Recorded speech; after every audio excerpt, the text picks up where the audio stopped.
মোটা ফ্রেমের চশমা আর গলাতে বড় হেডফোন ঝুলিয়ে গুটি গুটি পায়ে হেঁটে যাচ্ছে একটি ছেলে। কোনো দিকে তার কোনো নজর নেই, কেবল ডান হাতে ধরা রসকসহীন অমিস্ট্রিট রসায়ন বইটি মেলে বিড়বিড় করে পড়তে পড়তে যাচ্ছে ছেলেটি। মাঝে মাঝে সামনে তাকিয়ে সে রাস্তা দেখে নিচ্ছে। ভার্সিটির সবাই ছেলেটার দিকে প্রতিদিনই হাঁ করে তাকিয়ে থাকে, কিন্তু ছেলেটি সেদিকে কোনো নজর নেই। তাকিয়ে থাকার পেছনে তার কারণও আছে, কারণ ছেলেটি ভার্সিটিতে এসেছে 10 দিন হলো, কিন্তু এখনো কোনো দিন কারোর সাথে কথা বলেনি।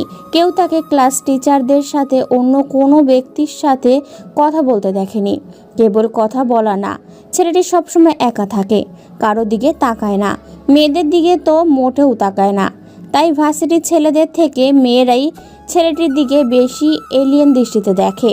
ছেলেটির নাম নিলয়। বেশ চুপচাপ থাকে। ক্লাস শুরু হওয়ার মাত্র 3 মিনিট আগে ক্লাসে প্রবেশ করে সে।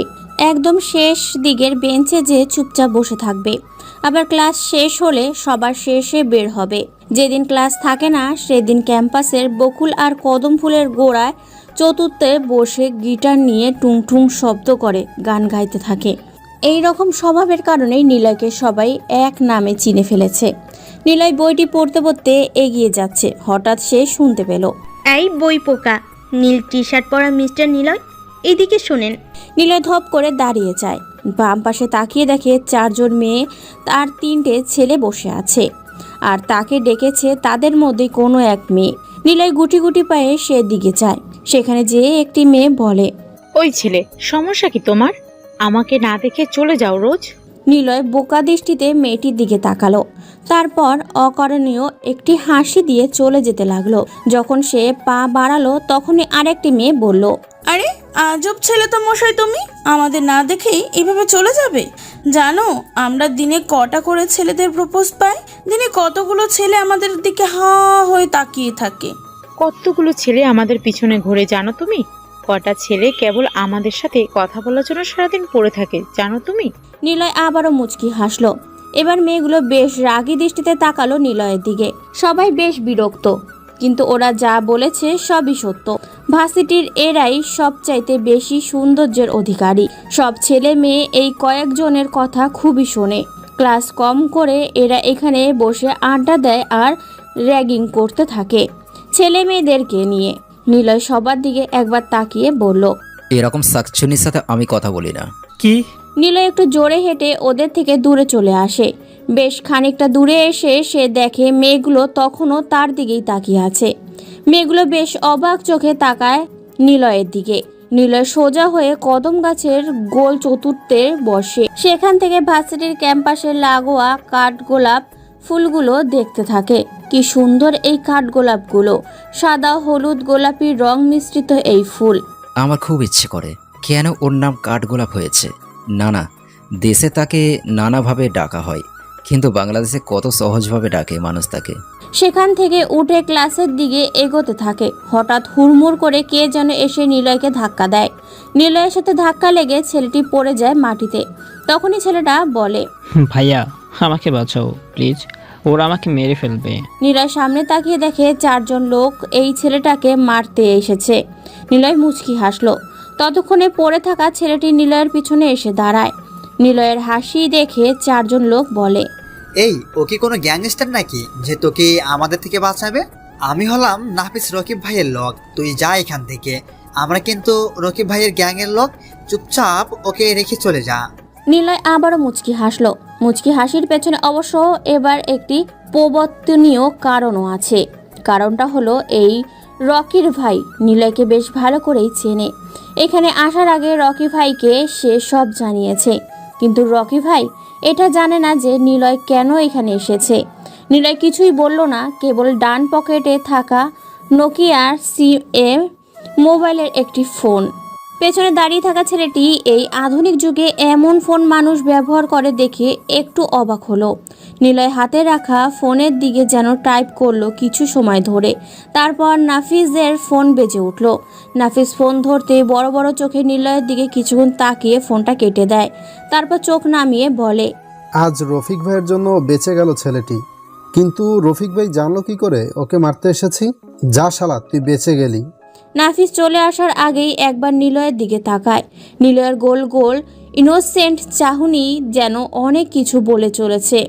যখন নাফিস চলে আসবে তখনই নিলয় কড়া গলায় বলল, এই শোন, গ্যাং নিয়ে যে আসে সে গ্যাংস্টার, আর যে একা আসে সে হলো রকস্টার।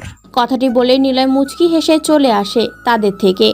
নাফিসদের লোক হাঁ হয়ে নিলয়ের চলে যাওয়ার দিকে তাকিয়ে থাকে। এতক্ষণে বুঝে গিয়েছে তারা রফিক ভাই কিভাবে জানলো। আসলে নিলয় ফোন বের করে রফিক ভাইকে ছোট্ট একটি মেসেজ দিয়েছিল। সেখানে লেখা ছিল, তোমার লোক নাফিস আমার সামনে ঝামেলা করছে। নিলয় পেছনে দাঁড়িয়ে থাকা ছেলেটির নাম শোভন। সে দৌড়ে নিলয়ের পাশে যায়। নিলয় একবার তার দিকে তাকায়, তারপর আবারও সামনে তাকিয়ে হাঁটতে লাগলো। ভাইয়া, তুমি কি রকস্টার? শোভনের কথা শুনে নিলয় থমকে দাঁড়ায়। নিলয় একটু বড় চোখেই ওর দিকে তাকিয়ে থাকে। এমন প্রশ্ন সে কেন করবে? সাদাসিধে মানুষ নিলয়, তাকে দেখে কি রকস্টার মনে হয়? নাম কি তোমার? জি ভাইয়া, শুভন। আমি সেকেন্ড ইয়ারে পড়ি, আইন বিভাগ। তুমি আমার সিনিয়র দেখেই বোঝা যাচ্ছে। আমি নতুন এসেছি ভাইয়া। বললে না তো তুমি কি রকস্টার? নিলয় আবারও চুপ হয়ে যায়। বেশি কথা বলার লোক তার পছন্দ না, কিন্তু নিলয় জানে যারা বেশি কথা বলে তারা অনেক ভালো মনের মানুষ হয়। নিলয় ওর দিকে তাকিয়ে বলল, আমাকে কি দেখে তোমার রকস্টার মনে হয়? তোমার চোখ, তোমার মুখের এক্সপ্রেশন, তোমার হাঁটা, তোমার চুল, তোমার ইডিয়েট কিছু কিছু একটা রহস্যময় মাঝে আটকে আছে। তুমি যখন ওদের বলেছিলে যে গ্যাং নিয়ে আসে যে গ্যাংস্টার, কিন্তু যে একা আসে সে কেবল রকস্টার, তাই ভাবলাম যে তুমি কোনো রকস্টার কিনা। নিলয় মুচকি হাসলো। এই হাসির মাঝে কোনো কারণ নেই, তবে এটা ভেবে সে হাসছে যে ছেলেটা আসলেই আইনি ব্যাপারে ভালোই পারদর্শী। ঠিক তাকে চিনে ফেলতে যাচ্ছে। নিলয় প্রসঙ্গটি পাল্টে প্রশ্ন করলো, আমি আবির, অনার 4 ইয়ারে বাংলা বিভাগ। তা তোমাকে কেন ওরা মারছিল?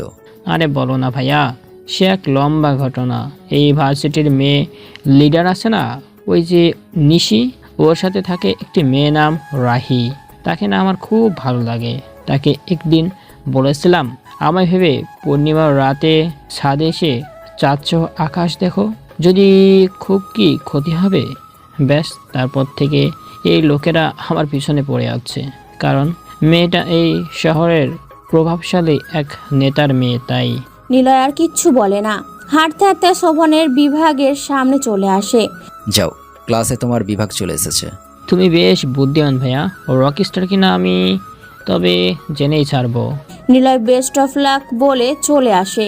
নিলয় ভাবতে থাকে, সে কি আসলেই রকস্টার? তাকে দেখে কি মাস্তান মনে হয়? কি জানি। ভার্সিটি ঢুকতেই নিলয় অনেকটা অবাক হয়ে চারদিকে দেখতে থাকে, কারণ ভার্সিটিতে আজ কয়েক সারি পুলিশ এসেছে। নিলয়ের বুকটা ধপ করে উঠল। তবে কি তাকে এখানকার কোনো মানুষ চিনে ফেলেছে? কিন্তু কিভাবে সম্ভব এটা? নিলয় যা করে তার তো কোনো সাক্ষী কিংবা প্রমাণ রাখে না। নিলয় সামনে যায়। হঠাৎ শোভন ও আরও দুটো ছেলে আসলো তার সামনে। ভাইয়া, ভার্সিটিতে না একটা খুন হয়েছে। খুন? কিসের খুন? আর বলো না, ওই যে কাল যে আমাকে মারতে আসছিল রাফিক ভাইয়ের লোক নাফিস, তাকে কে যেন মেরে এই ভার্সিটির আইন বিভাগের সামনে ফেলে রেখে চলে গেছে। তাই পুলিশ এসেছে। নিলয় আর কিছু বলে না, কারণ নিলয় জানে সে এমন করবে না। তবে কে হতে পারে যে নাফিসকে এভাবে মেরেছে? এই শহরের মধ্যে ওর মতো আর কে আছে? ভাবতে থাকে নিলয়। ভাইয়া, তোমার সাথে পরিচয় করিয়ে দিই। এ হলো সামিউল, আর এ হলো সায়ান, আমার নতুন বন্ধু। আর এ হলো আবির ভাইয়া, আমাকে যিনি কাল সেভ করেছিল। নিলয় ওদের দুজনের দিকে তাকায়। নিলয় খেয়াল করে শোভনের বাম হাতে ছোট্ট ব্যান্ডেজ করা, কিন্তু কাল তো এটা ছিল না। আচ্ছা ভাইয়া, তুমি তো কারোর সাথে কথা বলো না, তাহলে আজ থেকে আমাদের তোমার সাথে রাখো না প্লিজ ভাইয়া, আমরা তো জুনিয়র। নিলয় কিছু বলে না, কেবল সামনে এগোতে থাকে। গাছতলায় বসে ভাবতে থাকে নাফিসকে কে মারতে পারে। রফিক ভাই, কিন্তু উনি তো মারার আগে আমাকে বলবেই। কিছু সময় নীরব হয়ে বসে থাকে আবির নামের নামধারী ছেলেটি। পাশে এসে শোভন, সামুউল আর সায়ান বসে। নিলয় কিছু বলে না, কেমন যেন ইনোসেন্ট ওদের মুখগুলো। নিলয় কিছু বলতে যাবে তখনই নিশি নামে মেয়েটি সামনে এসে দাঁড়ায়। এই যে মিস্টার, এত ভাব কেন তোমার? নিলয়ের দিকে তাকিয়ে নিশি নামের মেয়েটি কথাটি বলে। নিলয় একবার তাকিয়ে মাথাটা নিচু করে নেয়। পরিচিত ভার্সিটির আশেপাশে তাকায়ও। এখানে আসার উদ্দেশ্য কেবল একটা নয়, অনেকগুলো কারণ আছে, তবে মেন কারণ একটা আগন্তুক যাকে নিলয় খুঁজে বেড়াচ্ছে। কি হলো, কানের সমস্যা? সমস্যা। আমাদের ভাইয়া মেয়েদের সাথে কথা বলে না। এখন জানতো। শোভন কথাটি বলে নিলয়কে টেনে নিয়ে চলে আসে সেখান থেকে। নিশি বোকার মতো তাকিয়ে থাকে সেদিকে। কি রে, কি বুঝলি? ছেলেটার সাথে প্রেম করব। হবে না রে। দেখা যাক। ওরা চলে যায়। নিলয় ভার্সিটি থেকে বের হয়ে আসে। লোক চোখের আড়ালে নিলয়ের থাকার জায়গাতে চলে আসে। সময়গুলো কেমন যেন থমকে গেছে নিলয়ের। সমাপ্ত থেকে আবারও যেন সূচনা হয়েছে। বদ্ধ অন্ধকার, চারদিকে ঝিঝি পোকার বিকট শব্দ। এক সলতে নিভু নিভু আলোর সংমিশ্রণে যেন লাল রক্তকালী দেবীর প্রতিমা তৈরি করেছে। বিদঘুটে চারদিক। নিলয় মাটিতে বসে আছে। চোখ দিয়ে অজস্র বিরামহীন পানি কপাল বেয়ে পড়ছে। পাশে দাঁড়িয়ে আছে মাসুম, শিয়াম আর রাফাত। তারা তিনজনও একদম চুপ হয়ে দাঁড়িয়ে আছে। নিলয়ের ডান হাতে থাকা কালো রঙের পিস্তল থেকে এখনও স্তব্ধ বের হওয়ার বুলেটের গন্ধ পাওয়া যাচ্ছে বেশ। নীরবতার চারদিকে ঝিঝি পোকাগুলো জট পাকিয়ে অন্তরীভূত কোলাহল বাঁধিয়ে আরও বিষাদ করে তুলেছে। নিলয় জোরে আত্মচিৎকার করে আকাশের দিকে মুখ তোলে। তারপর সামনে পড়ে থাকা লাশটার দিকে চক্ষু নরম দৃষ্টিতে তাকিয়ে বলে, আমার কি ভুল হয়েছিল? কি করেছিলাম আমি? তোকে ভালোবেসেছিলাম বলে? কথাটা শেষ করে আবারও ঠাস ঠাস করে দুটো গুলি মৃত লাশের বডিতে প্রবেশ করায়। তারপর উচ্চস্বরে হেসে দিয়ে বলে, আমার বন্ধু ছিলি না তুই? ভালোবাসতাম কাকে? এই রাকিবকে। আর তুই কিনা এমন করলি। পড়ে থাকা বডিটা নিলয়ের প্রিয় বন্ধু রাকিবের। রাকিবকে এখানে তুলে আনা হয়নি, বরং রাকিবকে এখানে খুঁজে পেয়ে নিলয় মেরে দিয়েছে। নিলয় আবারও কান্না করছে। বিড়বিড় করে বলতে থাকে, কি দোষ ছিল? কেন এমন করলি? আমি তো ছেড়েই দিয়েছিলাম মাস্তানি। ভাইয়া চলো, অনেক রাত হয়ে গেছে। নিলয়কে ধরে তোলে ওরা তিনজন। নিলয় চুপ হয়ে হাঁটতে থাকে। দূরেই দেখতে পায় একটি অবায়ক, সেই পরিচিত ছায়া। তবে মুখটা অচেনা নিলয়দের। সেই আগন্তুক যার জন্য নিলয় ভার্সিটিতে এসেছে। নীলাদ্রিকে খুঁজতে সে ভার্সিটিতে আবারও গিয়েছে। কারণ ভাইয়া রাকিবকে কেন মারলে? রাফাতের প্রশ্ন শুনে নিলয় থেমে যায়। গাড়ির দরজা খুলতে যাব তখনই রাফাত প্রশ্নটি করে। নিলয় রাফাতের দিকে তাকিয়ে চোখের পানি কয়েক ফোঁটা ফেলে দেয়। তারপর দরজা খুলে বাইরের দিকে মুখ করে বসে সিগারেট জ্বালায়। রাকিবের মৃত বডিটা দূর থেকে এখনো দেখা যাচ্ছে। নিলয় সেই দিকে তাকিয়ে বলে, নিলয় বেঈমানদের কখনো বাঁচিয়ে রাখে না। নে, এই দেখ। কিছু ফটোগ্রাফ নিলয় তার বড় কোটের পকেট থেকে বের করে ওদের তিনজনের কাছে দেয়। সবাই দেখতে থাকে রাকিব একটি মুখোশধারী মেয়ের সাথে কথা বলছে। নিলয় বলে, এই মেয়েটা নীলাদ্রি। রাকিব মেয়েটাকে চেনে। আশরাফ সাহেবও সবটাই জানতো, কিন্তু তিনি চেয়েছিলেন আমি যেন সবকিছু খুঁজে বের করতে পারি। তিনি বেঁচে থাকলে হয়তো অনেক আগেই কাছের শত্রুদের মেরে ফেলতে পারতাম। নিলয় সিগারেটের শেষ করে। ফোনটা তখন বেজে ওঠে। স্ক্রিনের দিকে তাকিয়ে দেখে আফরিনের নাম্বার। নিলয় ফোন রিসিভ করে। ভাইয়া কাজ হয়ে গেছে? হুম। ওকে। আফরিন কল কেটে দেয়। আফরিন নিলয়ের হয়ে কাজ করছিল। আফরিনকে সেই দিন নিলয়ের লোকেরা তুলে এনেছিল। সেই দিনই জানতে পারে রাকিব নীলাদ্রিকে জানে, আর আফরিনের সাথে রাকিব ভালোবাসার গেম খেলছিল। আফরিন পরে জানতে পেরে নিলয়কে সবটা বলে। নিলয় বহুবার রাকিবের কাছে নীলাদ্রির কথা জানতে চেয়েছিল, কিন্তু সে বলেনি। রাকিবকে নিলয় মারতো না যদি না সে নিলয়ের সাথে বেইমানি করত। নিলয়ের ফোনটা আবারও বেজে ওঠে। তাকিয়ে দেখে অচেনা একটি নাম্বার থেকে কল এসেছে। নিলয় রিসিভ করে। ওপাশ থেকে বলতে থাকে, কি দোষ করেছিল ও তোমার কাছে?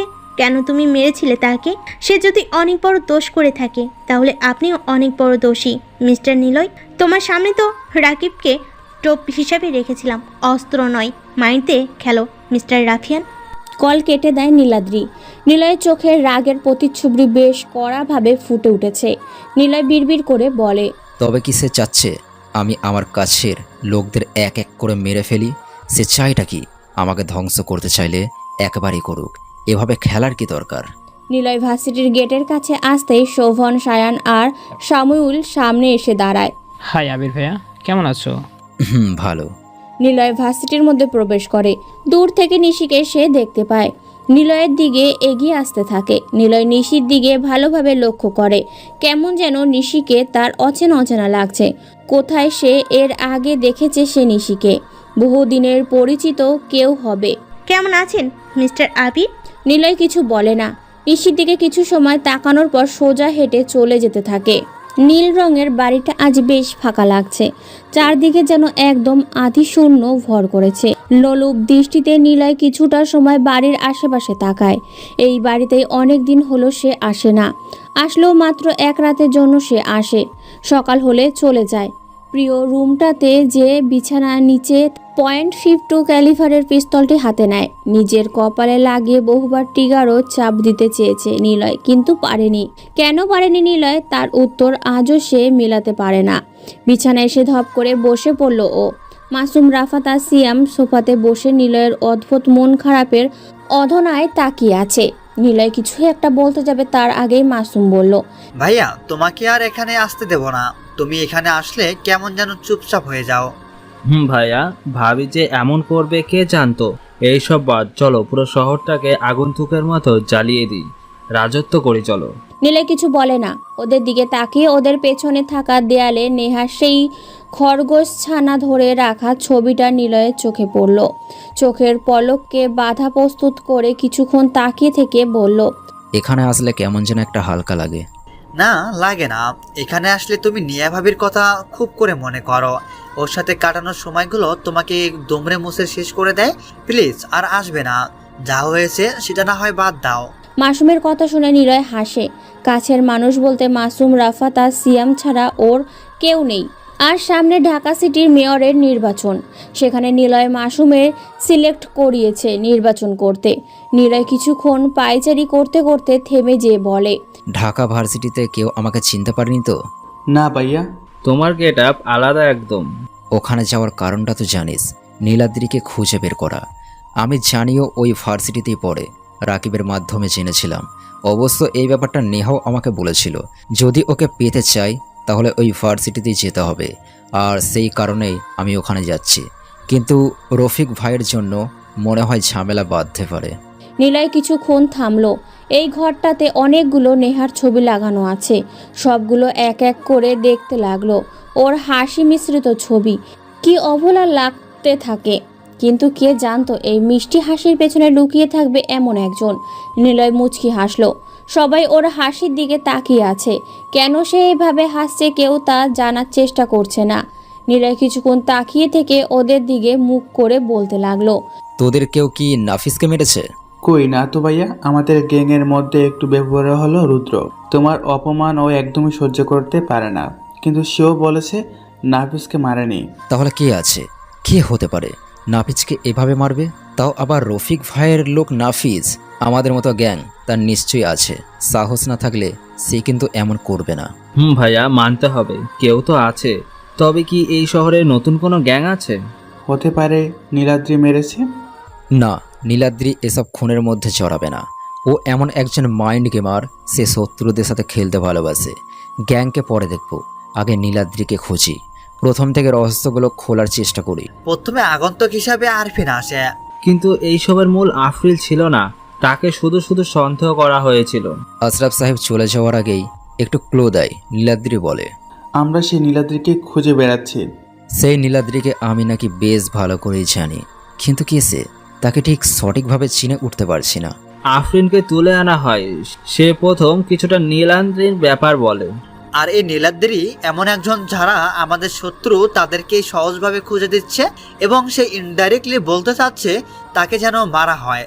আর আমরা শত্রুদের ধরে মেরেও ফেলেছি, রাকিব ভাইয়াকেও মেরে ফেলেছি। নেহার সাথে বিয়ের পার্টিতে মাহি নামের একটি মেয়ের সাথে পরিচয় হয়। ওই মেয়েটার সাথে ভার্সিটির এই নিশি নামের মেয়েটির অনেক মিল খুঁজে পাচ্ছি।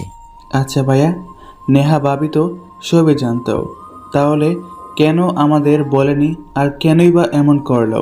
বাদ দে এখন। নিয়া ভাবি বলেছিল নীলাদ্রিকে পেতে হলে ভার্সিটিতে যেতে হবে, তার মানে নীলাদ্রি ওই ভার্সিটিতেই আছে। গোয়েন্দার মতো নিলয় পেছনে হাত দিয়ে কয়েকবার পায়চারি করলো। মাসুমের দিকে তাকিয়ে বলল, কাল থেকে তোরা খোঁজ নিবি নাফিজকে কে মেরেছে, আর আমি খোঁজ নেব নীলাদ্রির। আচ্ছা, তবে তুমি সাবধানে থাকবে। নীলাদ্রি হয়তো জানে না তুমি ভার্সিটিতে আছো। হুম। নিলয় গুটি গুটি পায়ে হেঁটে ভার্সিটিতে প্রবেশ করে। নিশি নামের মেয়েটির সামনে এসে দাঁড়ায়। নিলয় চোখ তুলে খানিকটা তাকিয়ে পাশ কাটিয়ে চলে যাবে, তখনই নিশি বলে, আবির সাহেব, এত অ্যাটিটিউড কেন?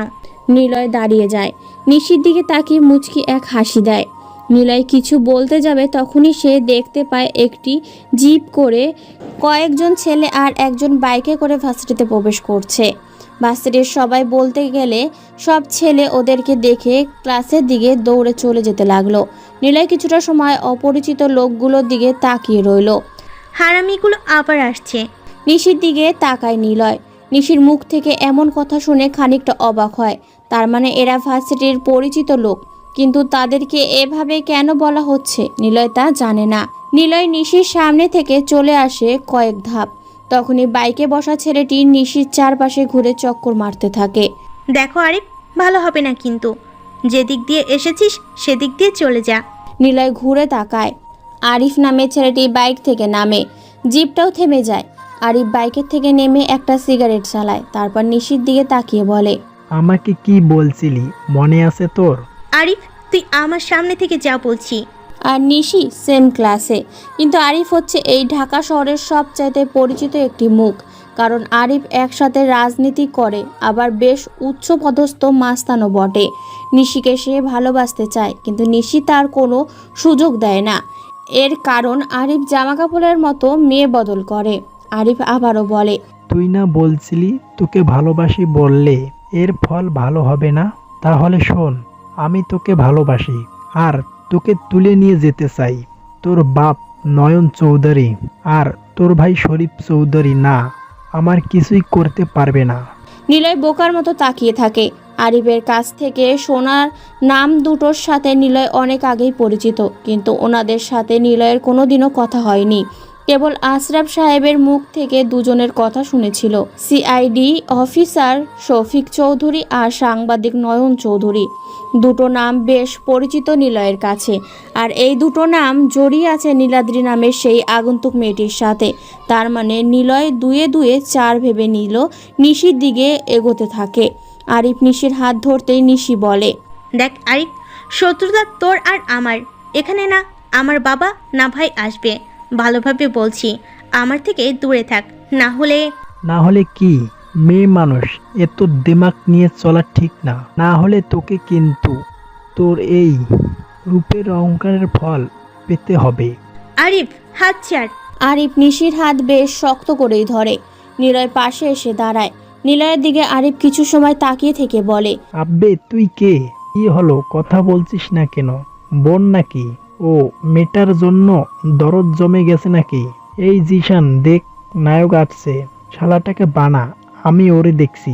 জিপ থেকে ছেলেগুলো নামতেই সবাই শুনতে পায় একটি হুইসেল। গেটের দিকে তাকিয়ে দেখে দুটো জিপে করে 17-18 জন পুলিশ ভার্সিটিতে প্রবেশ করছে। আরিফ নিশির হাত ছেড়ে দেয়। জিসানও থেমে যায়। আরিফ নিশি আর নিলয়ের দিকে রাগী চোখে তাকিয়ে থাকে কয়েক মিনিট। পুলিশগুলো চলে এসে ওদের ঘিরে দাঁড়ায়। আরিফের দিকে তাকিয়ে নিশি বলে, তোকে না বলেছিলাম আমার হাতটা ছাড়, কথা শুনলি না। তোকে তো আমি পরে। সবাই ভার্সিটির গেটের দিকে তাকায়। কালো রঙের বড় একটি গাড়ি ভার্সিটির মেন গেট ক্রস করে নিলয়দের দিকে এগিয়ে আসে। কয়েক সেকেন্ড পরে গাড়িটা তাদের থেকে কয়েক হাত দূরে এসে দাঁড়ায়। গাড়ির দরজা খুলে কালো স্যুট টাই পরা একজন ব্যক্তি নামলো। নিলয় নিশির দিকে তাকায়। নিশি মুচকি হাসে। নিলয় লোকটাকে বেশ ভালো করেই চেনে। সিনিয়র সিআইডি অফিসার শরীফ। ছদ্মবেশী নিলয়কে এখানে কেউ না চিনলেও নিলয় কিন্তু সবাইকে চেনে। অফিসার এটাকে নিয়ে যান। শরীফ সাহেব কথা মতো পুলিশরা আরিফকে নিয়ে চলে যায়। নিশে এসে শরীফকে জড়িয়ে ধরে বলে, তোকে কে ফোন দিল? তোর উপর আমার নজর থাকে সবসময়, কেউ ফোন দেয়নি, নিজে এসেছে। তুমি পারো বটে ভাইয়া। তো ছেলেটাকে? নিলয় এতক্ষণ হাবার মতো সেখানেই দাঁড়িয়েছিল, তাই শরীফ সাহেব নিলয়ের দিকে তাকিয়ে কথাটি বলল। নিলয় আজ হুট করেই সব কিছু পেয়ে যাবে ভাবতেই পারেনি। নীলাদ্রিকে খোঁজার সে কতটাই না চেষ্টা করেছে, অথচ সেই নীলাদ্রিকে আগেই চিনত, আগে তার সাথে পরিচিত ছিল। খুব বুদ্ধিমান মেয়েটা, কিন্তু এভাবে ধরা দেবে নিলয় তা ভাবতেও পারেনি। ও ভাইয়া, ওর নাম আবির, নতুন এসেছে, খুব ভালো ছেলে, কথা কম বলে। আর যখন আমার সাথে ঝামেলা করেছিল তখনও এগিয়ে আসে। হ্যালো, দেখে তো মনে হয় না তুমি আরিফের মতো ছেলের সাথে ফাইট করতে পারবে। তোমার যা লুক তাতে করে মনে হয় বড় জোর মশা মারতে পারবে। সরি, মজা করলাম। তবে এটা সত্য, কিন্তু তোমার দেখে মনে হয় না তুমি সত্যি আরিফের সামনে এসেছিলে আমার বোনকে বাঁচাতে। মুচকি হাসে। নিলয়ের মুচকি হাসির কারণ শরীফ সাহেবের কথা। কারণ এই শরীফ সাহেব তো আর জানে না এই নিলয়কে। ওরকম আরিফ কেন, এরকম সিআইডি অফিসারও কখন যে মাটিতে পড়ে থাকবে তা কেউ জানে না। নিলয়ের সাথে কিছুটা সময় কথা বলে বিদায় নেয় ওরা। নিলয় ক্যাম্পাসের মধ্যে গাছের নিচে বসে পড়ে। নিলয় হাসে, তবে শব্দহীন হাসি, যা সবাই দেখলেও শব্দ শুনতে পারবে না। নীলাদ্রিকে সে পেয়েছে। এইবার পালা নেহার। কিন্তু আমার সাথে কেন এমনটা করলে? আমি কিছু করিনি, সবটা তোমার ভাগ্য। ভাগ্য? আমার ভাগ্য আসলেই দুর্ভাগ্য। কিন্তু তুমি কেন এমন করলে? এইসব বাদ, তোমাকে মারিনি কারণ তোমাকে ভালোবাসি নিলয়। তোমাকে ভালোবাসি, তোমাকে ভালোবাসি। ধরফর করে ঘুম থেকে ওঠে নিলয়। বিছানার আধা ফাঁকা জায়গাতে হাত দিয়ে নেহাকে খোঁজার ব্যর্থ চেষ্টা করলো নিলয়। তারপর খট করে উঠে টেবিলে থাকা পানির জগ থেকে গ্লাসে পানি ঢেলে ঢকঢক করে খেয়ে নিল। এরপর কিছুটা সময় লাগলো নিলয়কে নেহাকে নিয়ে স্বপ্ন দেখছিল তা বোঝার জন্য। জোরে এক নিঃশ্বাস ছেড়ে নিয়ে ফোনটা বের করে স্ক্রিনে নেহার হাস্যোজ্জ্বল ছবিটার দিকে তাকিয়ে থেকে মনে করার চেষ্টা করতে লাগলো নেহা নিলয়কে ছেড়ে যাওয়ার ঘটনাগুলো। নেহা দাঁড়িয়েছিল ব্যালকনিতে বৃষ্টি আসার অপেক্ষায়। নিলয়ের হাত ধরে বৃষ্টিতে ভিজবে তারা। নেহাকে অবাক করে দিয়ে সেই দিন ঝুম বৃষ্টি আসে প্রকৃতিতে। নেহা একাই বৃষ্টিতে ভিজলেও নিলয়কে নিয়ে এর আগে কোনোদিনও সেই বৃষ্টিতে ভেজেনি। নিলয় ব্যালকনিতে এসে দাঁড়ায়। নেহা হাত ধরে সেই দিকে বৃষ্টিতে ভেজে। অনেকটা সময় বৃষ্টির পানিতে গা ভাসিয়ে ভালোবাসার স্মৃতি বিস্মরণ করে। সারাদিনে বৃষ্টিতে ভালোবাসা বিলাসের পর ফিরে আসে বাড়িতে। সেই দিন রাতটা ছিল নিলয়ের যেন স্বপ্নের রাত। নিলয় খুব কাছাকাছি আসে নেহার। সেই দিন রাতে নিলয় যেন বেশ আরামে ঘুমিয়ে থাকে। ভোর রাতের দিকে হঠাৎই নিলয় শুনতে পায় মাইকের শব্দ। আর মোড়া ভেঙে চোখ মেলতেই সামনের দেয়ালে থাকা দেয়াল ঘড়িটার দিকে চোখ যায় নিলয়ের। তখন রাত 4টে বাজে। সারা রাত ভালোবাসার মিশ্রিত দুজন মানুষ গল্প করে খানিকটা আগে ঘুমিয়েছিল। নিলয়ের চোখে তখনও ঘুমের রেশ লেগে আছে। নিলয় আবারও শুনতে পায় হ্যান্ড মাইকের শব্দ। কেউ যেন বিকট শব্দে বলছে, নিলয়, পালানোর চেষ্টা করো না, পুলিশ তোমাকে সব দিক দিয়ে ঘিরে রেখেছে।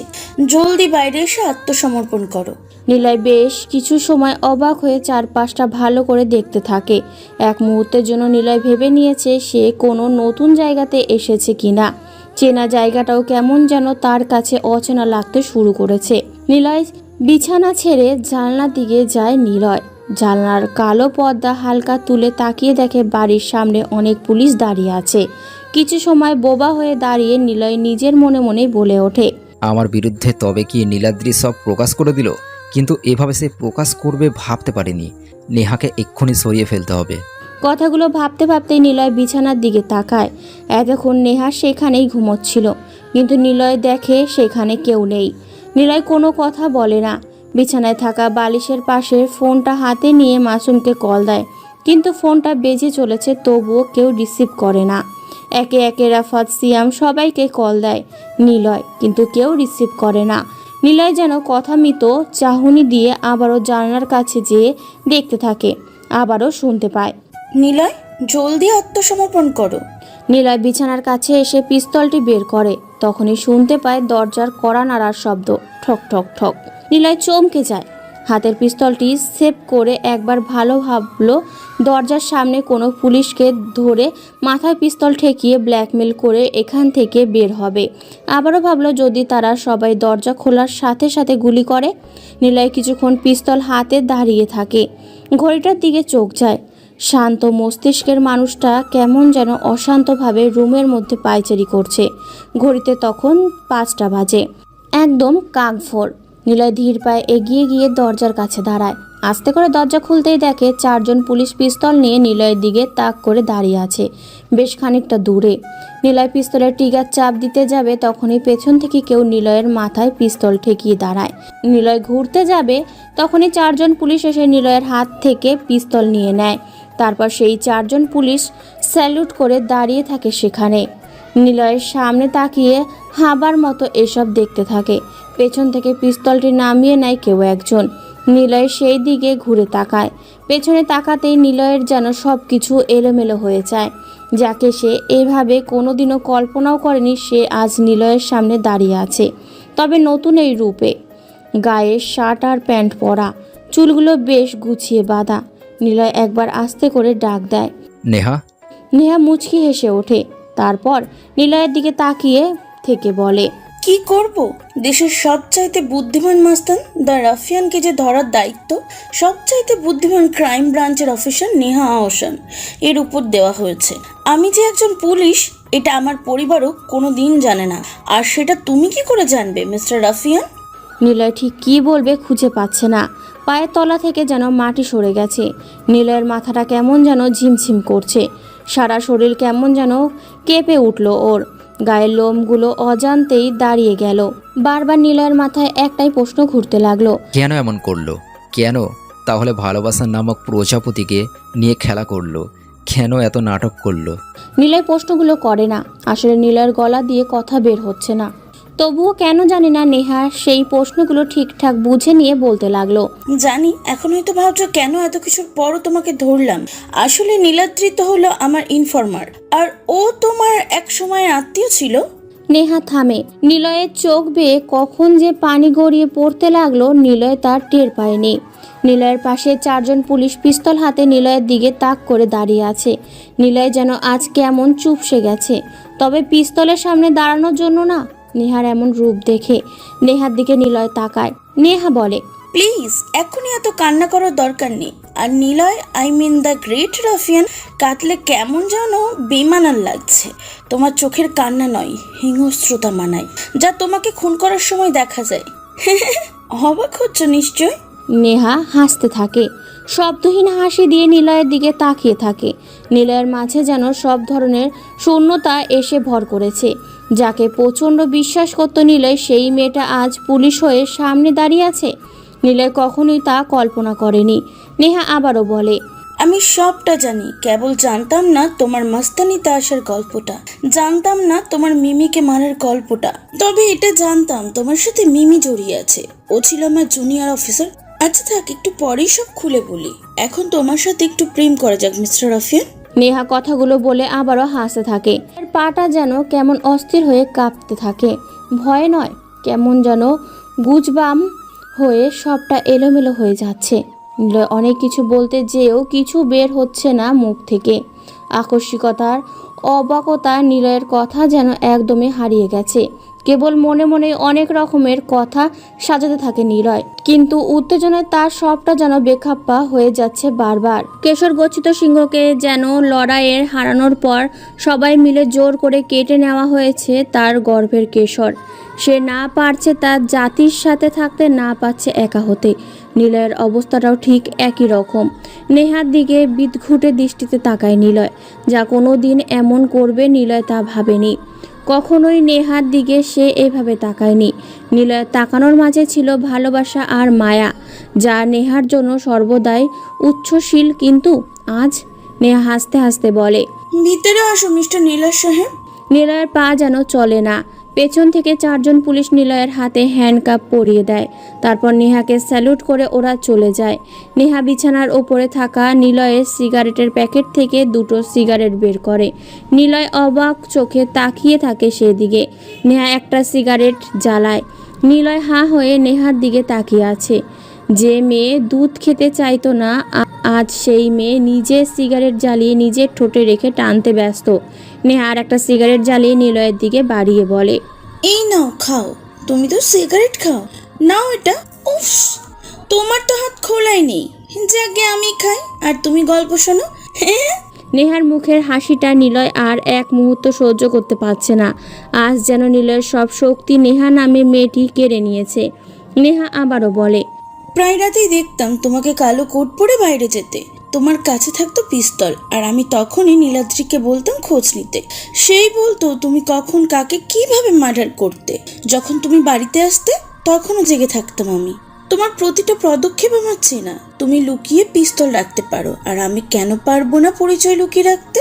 তোমার বাড়িতে বসেই সব কিছু জানতাম আমি। তোমার ব্যাপারের উপর লেভেলে যেভাবে আমাকে বলা হয়েছিল তোমাকে দেখার পর মনে হয়েছিল আসলে তুমি ঠিক ওরকম না, ভয়ঙ্কর একজন মানুষ হিসাবে তোমাকে জানতাম। কিন্তু তোমাকে দেখে প্রথমেই ভেবেছিলাম you are a chocolate boy, but তুমি সেরকম নও। তোমাকে অনেক পুলিশ আগেই ধরতো, কিন্তু তোমাকে প্রমাণের অভাবে ধরতে পারতো না। তবে আজ প্রমাণ আছে, সাক্ষী আছে। জানো সে কে? সে হলো নীলাদ্রি। তোমার ক্রাইমের সব প্রমাণ ওর কাছে আছে, আর ও আজই আমাকে সব দেবে। তাই আর দেরি করলাম না, তোমাকে ধরেই নিলাম। নিলয় হাসল। চারপাশের সকালের আলো উদয়মান হয়ে নিজের অস্তিত্ব জানান দিচ্ছে। নিলয়ের হাসির দিকে নেহাত তাকিয়ে একটু অবাক হয়। এমন অবস্থায় কেউ হাসতে পারে নেহাত তা জানা ছিল না। নিলয় বলে, আমাকে মেরে ফেলো, কেন? আমি বেঈমানদের বাঁচিয়ে রাখি না। আগে তুমি বের হও। বের তো হবই, তার আগে জানতে চাই সবটুকু কেন এমন করলে। নেহা উঠে পায়চারি করে কয়েকবার। নিলয়ের সাথে তার পরিচয়ের বেশ কয়েকদিনে, কিন্তু নিলয়ের এই হাসির সাথে নেহা একদমই পরিচিত নয়। নেহা এই কয়েকদিনে জেনে নিয়েছে নিলয় কারণ ছাড়া হাসে না, তাই নিজেকেই সংযত রেখে পকেট থেকে ফোন বের করে নীলাদ্রিকে কল দেয়। নীলাদ্রির সাথে কথা বলে কনফার্ম হয়ে নেয়। তারপর শান্তভাবে বসে নেহা বলে, সবটাই বলবো তোমাকে, তোমার সাথে তো কথাও হবে না, তাই সব কিছু গোপন রেখে কি লাভ? তাহলে বলেই ফেলি। অবশ্য স্যারকে বলেছিলাম তোমাকে দুপুরে নিয়ে যাব, হাতে অনেকটা সময় আছে, কিছুক্ষণ না হয় তোমার সাথে গল্প করে কাটিয়ে দিই। শোনো তাহলে। নেহার দিকে তাকিয়ে থাকে নিলয় তার ভালোবাসা নামক অধরা দৃষ্টিতে। নিলয় চাইলেও নেহাকে এখন ঘৃণার দৃষ্টিতে দেখতে পাচ্ছে না, কিন্তু সামনে বসে থাকা মিষ্টি চেহারার মেয়েটি নিলয়ের দিকে দিব্য তাকিয়ে আছে রাগী দৃষ্টিতে। নেহা বলে, লাবিদ হাসান হচ্ছে ক্রাইম ব্রাঞ্চের প্রধান অফিসার। যখন লাস্ট সেমিস্টারে আসি তখন খুব বেপরোয়াভাবে চলাফেরা করতাম। একদিন সন্ধ্যা রাতে হবে, আমি আর মিমি দুজনে নিজের ঘরে ফিরছিলাম। যখন বিশ্ববিদ্যালয়ের মেন রাস্তায় ক্রস করে কিছুটা ফাঁকা রাস্তায় আসি, তখন কারো চিৎকার শুনতে পাই। গুড়ি গুড়ি বৃষ্টি হচ্ছিল, তাই মানুষ খুব একটা ছিল না বললেই চলে। যখন সেই চিৎকারের রহস্য উদ্ঘাটন করতে যায়, তখন সেখানে যেয়ে দেখি ময়লা জায়গায় ট্রেনে কেউ পড়ে আছে। আমি আর মিমি খানিকটা অবাক হই। লোকটা বারবার মৃদু চিৎকার করে বলছিল, কেউ আছেন, আমাকে একটু সাহায্য করুন। লোকটাকে কোনো দিন দেখিনি, আমরা চিনিও না। গায়ে ছিল পুলিশের পোশাক, তাই প্রথমে মনে করে নিয়েছিলাম পুলিশের ঝামেলাতে জড়ানো কোনো দরকার নেই। কিন্তু লোকটার আত্মচিৎকার আমাকে কেমন ভাবিয়ে তোলে। ওনাকে ধরে নিয়ে হসপিটালে নিয়ে যায়। এরপর ধীরে ধীরে লোকটি সুস্থ হয়। প্রতিদিন একবার করে লোকটাকে দেখতে যেতাম। পরে নাম জানতে পারি লাবিদ হাসান, ক্রাইম ব্রাঞ্চের প্রধান উপদেষ্টা। তারপর জানতে পারি এইভাবে রাস্তায় পড়ে থাকার কারণটা। জানতে চাও নিলয়, তিনি কেন গুলি খেয়ে পড়েছিলেন? নেহা থেমে যায়। নিলয় বোকা চাহনি দিয়ে নেহার দিকে তাকিয়ে আছে। নিলয় জানে পরের গল্পটা, কারণ নাবিদকে নিলয়ের লোকগুলোই গুলি করেছিল। তার কারণ ছোট নয়, নাদিব হাসান নতুন জয়েন করেছিল ঢাকাতে, আর এসে সব রকম ঝামেলা শুরু করে দেয়। প্রথমে লাবিদ নিলয়ের গ্যাংয়ের সাথে ঝামেলাতে জড়িয়ে পড়ে। একসময় নিলয়ের লোক লাবিদকে গুলি করে রাস্তায় ফেলে আসে। নেহার দিকে তাকায় নিলয়। নেহা বলে, নিলয় হাসান কে তখন জানতাম না, ওনার মুখে শুনতাম তোমার কথা। তোমার লোকেরাই ওনাকে গুলি করে। তুমি নাকি কাউকে জেনে শুনে মারোই না, কিন্তু তোমার লোকেরা তো শোনে না। প্রতিদিন ওনার থেকে তোমার গল্প শুনতাম। একসময় ওনার পরিবারের সাথে আমার পরিচয় হয়। বলতে গেলে ক্লাসের নাম করে আমি ওনাদের বাড়িতেই কাটাতাম সবসময়। উনি আমাকে মা বলেই ডাকতেন। একদিন উনি বেশ খুশি হয়ে এসে আমাকে বলে, নিলয়কে ধরা পুরো বাংলাদেশের পুলিশের কাজ নয়, কারণ সে খুব চালাক আর চতুর, খুব ভয়ঙ্কর। আমাদের আগেই সে 2 লাইন বেশি ভেবে পথ চলে। ওর সাথে মাইন্ড গেম খেলা দরকার। তাই আমিও আমার টিম সিদ্ধান্ত নিয়েছি, তুমি আর মিমি ক্রাইম ব্রাঞ্চে চোখ দাও। তোমাদের নিলয়কে ধরার মিশনে পাঠানো হবে। আর কেন হবে তা বলছি, কারণ নিলয় কখনো মেয়েদের সাথে খারাপ ব্যবহার করে না, আর মেয়েদের উপরে রাগও দেখায় না। আর জানোই তো, নারীর কাছে সব পুরুষই বন্দি। সো প্লিজ নেহা, আমার কথাটা শোনো, সবটা তোমাকে বুঝিয়ে বলা হবে। নিলয় একটা আতঙ্ক। ও সবসময় উচ্চ শ্রেণীর লোকেদের ধরে নিয়ে মেরে দেয়। জানি সেই সব লোকেদের সাথে নিলয় এমনি এমনি শত্রুতা করে না। সেই লোকগুলো ধোয়া তুলসী পাতা না, কিন্তু তবুও ওপর থেকে চাপ আসছে। না তো নিলয়কে আমরা কোনোদিন ক্রাইম স্পটে দেখেছি, না কাউকে নিজেও মারছে, না কেউ তাকে মারতে দেখেছে। যা দেখেছে সে হয় কথা বলতে পারার অবস্থায় নেই, আর না সে দুনিয়াতেই নেই। তাই প্লিজ তোমরা আমার কথা শোনো, তোমাদের দিয়ে সবটা হবে। ওনার কথা শুনে আমি আর মিমি অবাক হই। তারপর বহু রিকোয়েস্টের পর আমরা দুজন জয়েন করি। মিমিকে প্রথম তোমাকে ধরার জন্য পাঠানো হয়, আর আমাকে তখন নিয়োগ দেওয়া হয় তোমার উপরে একটি থিসিস তৈরি। আর সেই সময় থেকে নীলাদ্রিকে আমি তোমার পিছনে লাগিয়ে দিই। সব কিছু ঠিকঠাক চলছিল।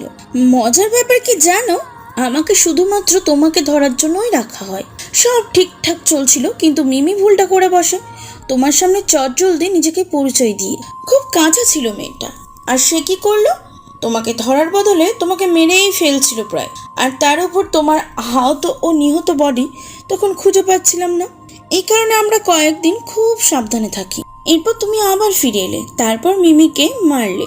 আমরা আরো সাবধান হয়ে যাই, আর তোমাকে ধরার কোনো প্ল্যানই কাজে আসছিল না। একসময় জানতে পারি আমার আব্বুর সাথে তোমার বেশ সখ্যতা। ব্যাস, প্ল্যান পেয়েও গেলাম, কেবল সঠিক সময় আসছিল না। একদিন কাকতালীয়ভাবে সেই সময়টা চলে আসে। বাড়ি থেকে বেরোতেই তুমি নিজেই আমাকে তুলে নিয়ে এলে। তুমি আমাকে গাড়িতে তুলে আনছিলে ঠিক, আর তোমার গাড়ির পিছনে পুলিশের গাড়িও ছিল, এটাও সত্য। তোমার প্রতিটা পদক্ষেপ আমি জানতাম। ধীরে ধীরে তোমার সাথে একদম সাধারণভাবে মিশে যাই। কেবল অপেক্ষাতে ছিলাম তোমার ব্যাপারে পুরো প্রমাণ কবে আমার হাতে আসবে। ব্যাস, সেটা আজই পেয়ে যাব, তাই তোমাকে ধরে নিতে হলো। নিলয় কোনো কথা বলে না, কেবল নির্বিকার দৃষ্টিতে তাকিয়ে রইল নেহার দিকে। নিলয় নিজেও জানে না কিভাবে তাকে ধরা হবে, আর কবেই বা টপ মাস্তানির খাতায় নিলয়ের নাম সবার আগে উঠে থাকবে কে জানতো। কিন্তু নেহাকে এভাবে সে কখনোই কল্পনাও করেনি। নেহার দিকে তাকিয়ে নিলয় বলে, খুব ভালো মিস নেহা আহসান, আমি আবার বলছি, আমাকে মেরে ফেলো এক্ষুনি, না হলে আমি বেঁচে থাকলে সব কিছু শেষ করে দিতে পারি। এটা তুমি ভালো করেই জানো। আমাকেও শেষ করে দেবে? নিলয় কোনো কথা বলে না, নেহার দিকে তাকিয়ে চোখ নামিয়ে নেয়। নেহা নিলয়ের দিকে তাকিয়ে থাকে। নেহা বলে, তুমি পারবে না আমাকে শেষ করতে, কারণ তুমি আমাকে ভালোবাসো। নিলয়, তোমাকে একটা রিকোয়েস্ট করি, প্লিজ এবার সব কিছু ছেড়ে দাও, এই জীবন থেকে বেরিয়ে আসো। চলো না আমরা একসাথে বাঁচি। আমি তোমাকে সত্যিই ভালোবাসি নিলয়। হয়তো ভাবছো এত কিছুর পরও তোমাকে ভালোবাসি কথাটা বলছি কিভাবে। আসলে নিলয়, আমি মিস্টার রাফিয়ানকে নয়, একদম সাধারণ একটা ছেলে মিস্টার নিলয়কে ভালোবাসি। এটা হয়তো ভাবছো তোমাকে না ধরে অন্যভাবে তোমার এই পথ থেকে বের করা কি যেত না? তা যেত, কিন্তু আমি যে দায়িত্ব বাঁধা। তুমি যেদিনই নিজেই বলেছিলে সব কিছু ছেড়ে দিয়ে নতুনভাবে বাঁচবো, সেদিনে আমার থেকে খুশি কেউ হয়নি। ভেবেই নিয়েছিলাম তোমার সাথে বাকি সময় থাকার জন্য আমি এই দায়িত্ব থেকে বের হয়ে আসবো, কিন্তু তুমি কি করলা, আবার শুরু করলা। তোমাকে নিয়ে পারছি না নিলয়, তোমাকে বড্ড ভালোবাসি আমি, নিজের থেকেও। প্লিজ তুমি ফিরে এসো। কথা দিচ্ছি আমি আয়নের সহায়তায় তোমাকে বের করে আনবো, একসাথে বাঁচবো, তোমাকে ভালোবেসে সব সময় থাকতে চাই। নিলয় কোনো কথা বলে না। কান্না মিশ্রিত নেহার দিকে নিলয় বেশ খানিকটা সময় ধরে তাকিয়ে আছে। হয়তো নিলয় দেখতে চাইছে কত রকমভাবে মেয়েরা তাদের রূপ বদলায়। নিলয় কোনো কথা না বলে উচ্চস্বরে হেসে ওঠে। নেহা নিলয়ের হাসির দিকে তাকিয়ে থাকে এক দৃষ্টিতে। নেহা ঠিক বুঝে নিচ্ছে নিলয় আর তাকে বিশ্বাস করবে না, কিন্তু কি করবে সেও তো একটা দায়িত্বে বাঁধা, আর নিলয়কে ভালোবাসে সে, সব কিছু করতে পারবে। এটাই কি নিলয় বুঝতে পারছে না? নিলয় হাসি থামিয়ে বলে, একটা সিগারেট হবে? দেখো নিলয়, পাগলামো করো না, আমি তোমাকে জানি, চিনি। বড় রকমের সিচুয়েশনে এই তুমি মাথা একদমই ঠান্ডা রাখো। আর তুমি এমন তো অবস্থায় হাসবে না, তোমার হাসি অন্য কিছু মিন করে যা আমি মানতে পারছি না। প্লিজ আমি যা বলছি তোমাকে সেটাই করো। তোমাকে ভালোবাসি নিলয়, কেন বুঝতেছো না? ভালোবাসা? এই নিলয় ভালোবাসাকে আর নিতে পারবে না। আমি আবার বলছি, আমাকে এক্ষুনি এখানে মেরে ফেলো, না হলে কি? হ্যাঁ, খুব অ্যাটিটিউড তোমার। হ্যাঁ, যা ভাবো তাই করো, কারো কথা শোনো না। কি ভাবো কি নিজেকে? কি সমস্যা কি তোমার? তোমার মাথায় কি কোনো সমস্যা আছে, নাকি পাগল আছো তুমি? ওকে যাও, চলে যাও, না হলে মেরে ফেলো, আমি তোমায় হাত করা খুলে দিচ্ছি। নেহা উত্তেজিত হয়ে সব কথা বলে, এমনকি নিলয়ের হাত করাও খুলে দেয়। নিলয় তখনও চেয়ারে বসে আছে। নেহা নিলয়ের দিকে তাকিয়ে আছে। নিলয় বসা থেকে উঠে দাঁড়ায়। নেহা জানে এখন নিলয় তাকে মারবে, আর না হয় এখান থেকে নেহার মাথায় পিস্তল লাগিয়ে পালিয়ে যাবে। কিন্তু নিলয় যে মানুষ, সে মরবে কিন্তু পালাবে না। নেহার ভাবনাকে অবাক করে দিয়ে নিলয় বিছানায় থাকা সিগারেটের প্যাকেট থেকে সিগারেট বের করে জ্বালিয়ে নেয়। তারপর আবারও চেয়ারে বসে পায়ের ওপর পা তুলে দিয়ে টানতে থাকে। নেহা কেবলই অবাক চোখে তাকিয়ে থাকে। নিলয় সিগারেটে টানতে টানতে বলে, ভয় নেই, তোমার দায়িত্বের কোনো ত্রুটি আমি রাখবো না। আমি পালাবো না, তোমাকে মারবো না। জানি মারবে না। রাফিয়ানেরও যে একটা মন আছে, তুমি যে আমাকে ভালোবাসো এটা আমি ঠিকই জানি, কিন্তু এখনো তুমি জানো না আমিও তোমাকে ভালোবাসি তোমার মতো করেই। নেহাকে অবাক করে আধা খাওয়া সিগারেট ফেলে দিয়ে নিলয় নিজেই নিজের হাতে হাত করা পরিয়ে নেয়। নেহা কিছু বলতে যেও পারে না, কেবল নেহার দিকে তাকিয়ে নিলয় একবার হাসি দিয়ে ঘর থেকে বের হয়ে বাইরে আসে। সকালের সূর্যের আলো নিলয়ের মুখে এসে পড়ে। আরিতা দৌড়ে এসে নিলয়ের কাছে। ভাইয়া তুমি? ভালোভাবে পড়াশোনা করবি, মা বাবাকে দেখে রাখিস, আর এসব কিছু যেন নানু নানি কেউ জানে না। আর চিন্তা করিস না, আমি আসবো আবার। শেষের কথাটা নিলয় নেহার দিকে তাকিয়ে বলে। নেহা কোনো প্রত্যুত্তর দেয় না। বাইরে বের হতেই চারপাশে সব পুলিশ নিলয়ের সামনে রাইফেল হাতে দাঁড়িয়ে তাক করে থাকে। নিলয় হাসি দেয়। পুলিশের প্রয়োজন ভ্যানের সামনে রাফাত, মাসুম আর সিয়ামকে হাঁটু মুড়ে বসে থাকতে দেখে। মুখে রক্তের দাগ স্পষ্ট, তার মানে পুলিশদের মধ্যেই এদেরকে কেউ মেরেছে। নিলয় যেয়ে ওদের বসা থেকে উঠে দাঁড় করায়। ওদের হাতেও হাত করা পরানো। নিলয় গম্ভীর দৃষ্টিতে তাকিয়ে বলে, তোদেরকে কোন অফিসার মেরেছে? ভাই, নিলয় পাগলামি করো না প্লিজ। মাসুম, কে তোদেরকে মেরেছে? মাসুম কোনো কথা বলছে না, কেবল দৃষ্টি ঘুরিয়ে একজন পুলিশের দিকে তাকিয়ে চোখ নামিয়ে নেয়। নিলয় একটা হাসি দিয়ে বলে, চিন্তা করিস না, মুখটা চিনে রাখ, কয়েকদিন পরে যখন ফিরে আসবো তখন। নিলয় কথাটা শেষ করে না, পুলিশটা এসে নিলয়ের গালে চড় বসিয়ে দেয় জোরে। মাসুম, রাফাত আর সিয়াম এগিয়ে আসতে চাইলেও তা পারে না। নেহা রেগে উঠে বলে, অফিসার কি হচ্ছে? সরি ম্যাম, আমাকে মারার হুমকি দিয়েছে তাই। Shut up. আমার সামনে এরপর যদি এইসব করেছো তাহলে যাও, সবাই গাড়িতে তোলো, আমি আর নিলয় আলাদাভাবে আসছি। কিন্তু ম্যাম। ভয় নেই, ও পালাবে না, আর পালিয়ে গেলেও আমি নিজে এর জন্য দায়ভার নিব। যাও। মাসুমদের নিয়ে প্রিয়জন ভ্যানটি চলে যায় আর পুলিশগুলো তাদের সাথে চলে যায়। কেবল রয়ে যায় নিলয় আর নেহা। নেহা নিলয়ের হাতে কড়া খুলে দেয়। নিলয় চুপচাপ দাঁড়িয়ে থাকে সেখানেই। নেহা নিলয়ের গাড়িতেই নিলয়কে নিয়ে বসে। সেখান থেকে সোজা গাড়ি চালিয়ে চলে আসে সেই নদীর পাড়টাতে। সেখানে দুজনের বহু স্মৃতি জড়িয়ে আছে। নেহা গাড়ি থেকে নেমে নদীর পাড়ে গাছের নিচে এসে বসে। শান্ত নদীর পানির দিকে তাকিয়ে থাকে নেহা। নেহার চোখ বেয়ে পানি যেন সেই নদীর পানিতে মিশে যাচ্ছে। নেহা না পারছে নিলয়কে এভাবে দেখতে, না পারছে দায়িত্বের সাথে বেইমানি করতে। যেখানে ভালোবাসা হয়ে গেছে এখন বিষের মতো। নিলয় ধীর পায়ে এগিয়ে আসে নেহার কাছে। কিছুটা দূরত্ব রেখেই বসে নিলয়। নেহার পাশে তাকায়। এমন দূরত্ব নেহা কখনোই কল্পনাও করেনি। নিলয় নদীর পানির দিকে তাকিয়ে বলে, তোমার মাঝে আজ যে গ্যাপটা দেখছো সেটা হচ্ছে অভিমান। অর্থাৎ মানুষ যখন প্রিয় মানুষটার সাথে অভিমান করে তখন তার সাথে 3 হাত গ্যাপের মতো ভালোবাসা দূরে সরে যায়। কারণ এই অভিমান আর ভালোবাসা দুটোর কাছে টানে, আর কাছে টানার জন্য একটু গ্যাপ তো রাখাই যায়। নিলয় আর কিছু বলে না, সোজা গাড়িতে যেয়ে বসে। নিজেই ড্রাইভিং সিটে বসে নেহাকে ডাক দেয়। নেহা পুরো বোকার মতো চাহনি নিয়ে নিলয়ের দিকে তাকিয়ে থাকে। নিলয় কি বলল? নেহা তার আগামাথা কিছুই বুঝতে পারছে না। কেবল বারবার নিলয়ের কথাগুলোই নেহা ভাবছে এখনো। কি বলল? নেহা অস্থির মস্তিষ্ক এখন নিলয়ের টেরা ব্যাখা কথাগুলো বোঝার চেষ্টা করলো, কিন্তু নেহা কিছুই বুঝে উঠতে পারছে না। নেহা গাড়িতে যেয়ে বসে। নিলয় নিজে ড্রাইভ করে গাড়ি চালাতে থাকে। কিছু সময় পর ক্রাইম ব্রাঞ্চের বড় অফিসের সামনে গাড়িটা এসে থামে। নিলয় গাড়ি থেকে নামতেই অনেকগুলো পুলিশ নিলয়ের 4-5টা ঘিরে ধরে, রাইফেল হাতে। নিলয় মুচকি হাসি দেয়। নেহা গাড়ি থেকে নেমে বলে, অফিসার্স, এসবের কোনো দরকার নেই, ও কিছুই করবে না। নিলয় সোজা অফিসের মধ্যে প্রবেশ করে। পেছনে নেহা।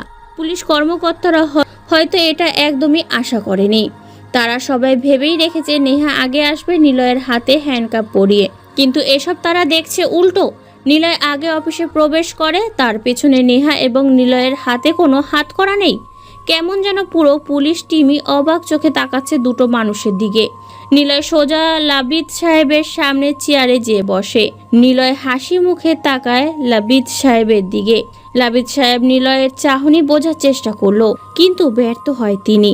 নেহার দিকে তাকিয়ে লাবিদ সাহেব বলে, নেহা, প্রমাণগুলো দাও।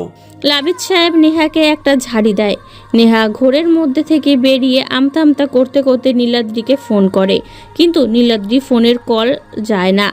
অনেকবার চেষ্টা করার পরও নীলাদ্রির ফোনে কল দেওয়ার সম্ভব হয় না। স্যার, প্রমাণ তো সব নীলাদ্রির কাছে। মানে? অ্যাকচুয়ালি স্যার, ও বলেছে এক্ষুনি আমার কাছে সব পাঠিয়ে দেবে। ও শিট, তুমি কি পাগল নাকি? নীলাদ্রিকে যদি না পাওয়া যায়? জানি না স্যার, কিন্তু ও তো কখনোই এমন করবে না। শ্যাট আপ কামাল সাহেব, আপনি এখনই যেখান থেকে পারেন নীলাদ্রিকে খুঁজে আনুন। ক্রাইম ব্রাঞ্চের অফিসার এখন বেশ উত্তেজনা ভর করছে। চারদিকে পুলিশ ছোটাছুটি করছে। নিলয় কেবল চেয়ারে বসে সব কিছু দেখছে। নিলয় কেবল কিছু সময় পর পর মুচকি হাসছে লাদীপ সাহেব আর নেহার কথা শুনে। সময়গুলো দেখতে দেখতে কেটে যায়। সকাল থেকে দুপুর, দুপুর গড়িয়ে বিকেল, বিকেল পার হয়ে সন্ধ্যা নেমে এসেছে। পুরো ঢাকা সিটি তন্ন তন্ন করে খুঁজে ফেলা হয়েছে নীলাদ্রি চৌধুরীকে, কিন্তু কোথায় সে? তাকে খুঁজে পাওয়া যাচ্ছে না। লাদীপ সাহেব হতাশ হয়ে চেয়ারে বসে আছেন। এতক্ষণ অবধি নিলয় কোনো কথা বলেনি। উত্তেজনার বশে অফিস থেকে সবাই চলে গেলেও নিলয় তখনও অফিসে বসেছিল। একটা সময় সন্ধ্যার কালো রং সব দিক ছেয়ে নিল। লাবিদ সাহেব নেহাকে বলে, ফুল প্রুফ প্ল্যানটা এভাবে শেষ হবে ভাবতে পারিনি। তোমার জন্যই হয়েছে। ধ্যাত, সরি স্যার, আমারই ভুল ছিল। কোনো কথা নয়, এখন ওকে কিভাবে চালান করব? স্যার, আমরা তো জানি ও সব কিছু করেছে। শ্যাট আপ নেহা, কোনো কথা বলো না তুমি। আমার সামনে থেকে যাও।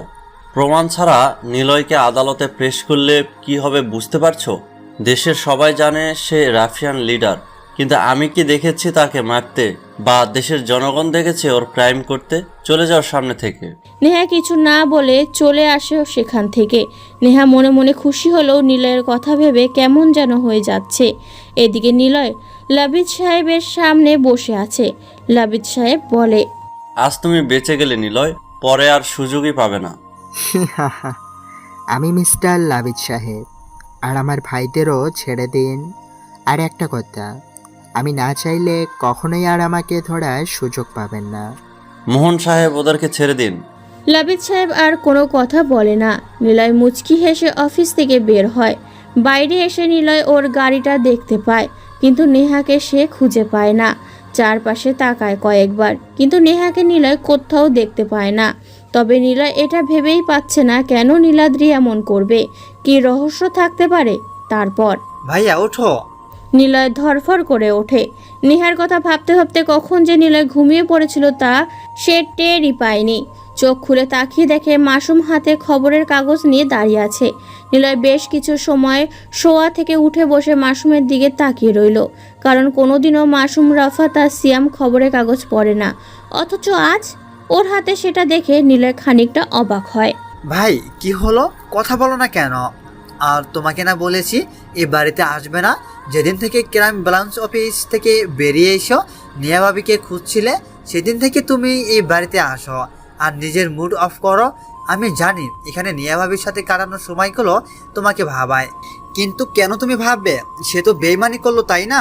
তোমাকে ধরার জন্য তো সে এত কিছু করেছে, আর তার জন্য তুমি কেন সবসময় মন মরা হয়ে থাকবে? মাসুমের দিকে নিলয় তাকিয়ে মুচকি হাসে। এত কথা মাসুম এর আগে কোনোদিনও নিলয়ের সামনে বলেনি, কারণ মাসুম যতটা নিলয়কে ভয় পায় তার থেকে অনেক বেশি ভালোবেসে সম্মান করে।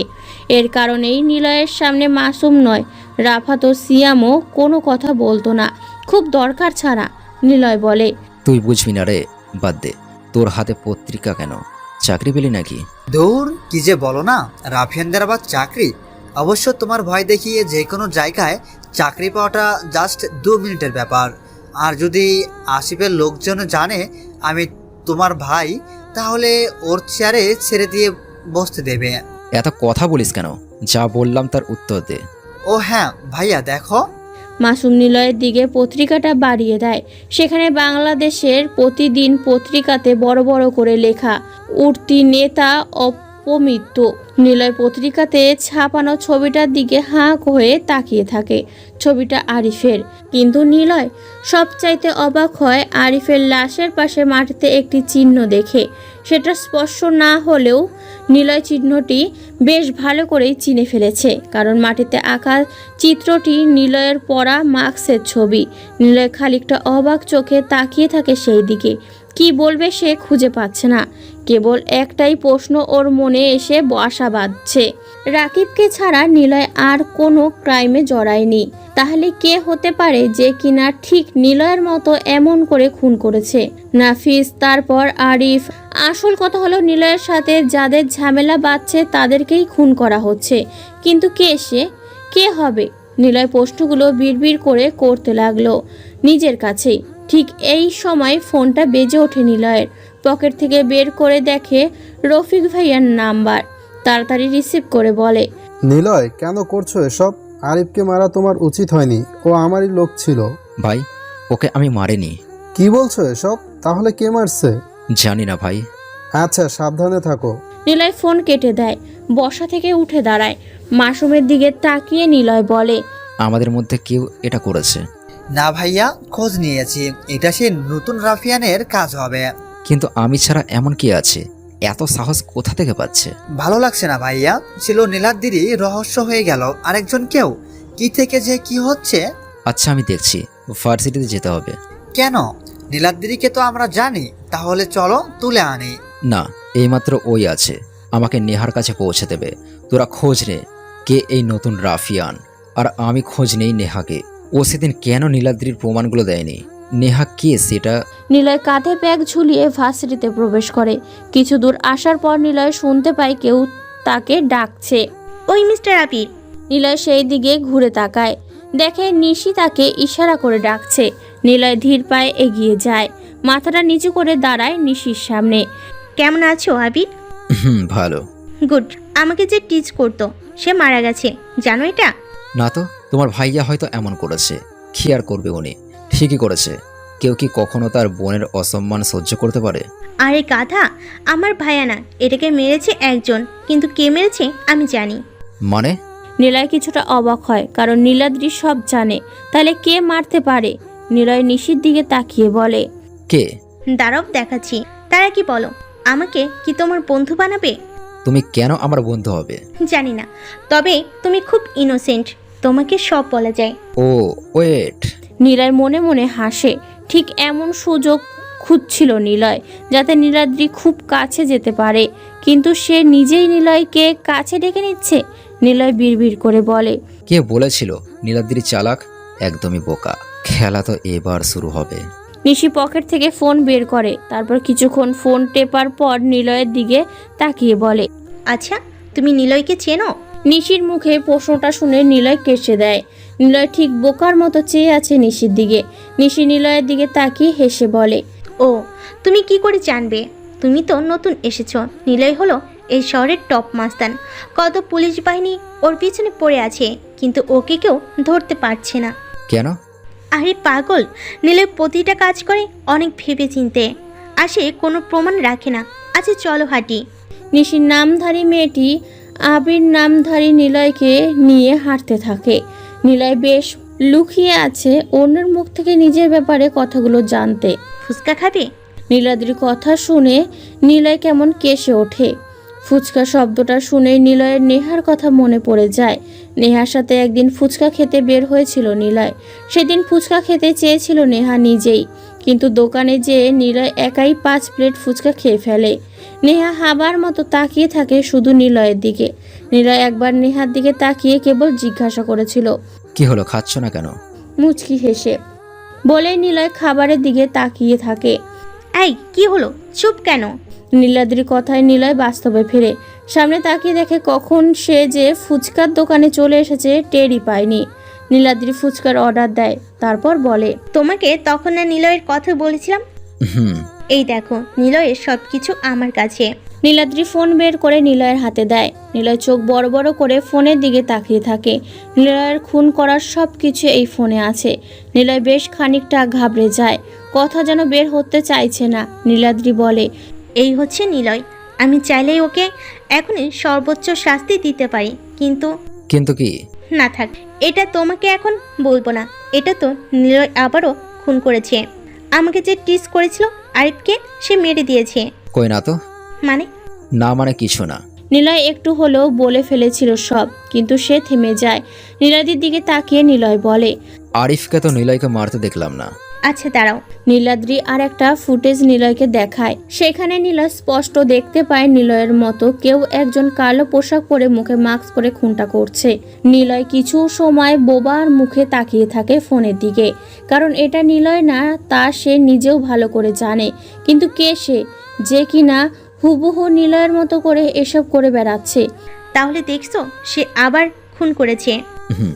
কিন্তু আমিও দেখতে চাই সে কতদূর এগিয়ে যেতে পারে। কেন? তুমি তো পুলিশকে সব বলে দিলেই পারো। না, বলবো না।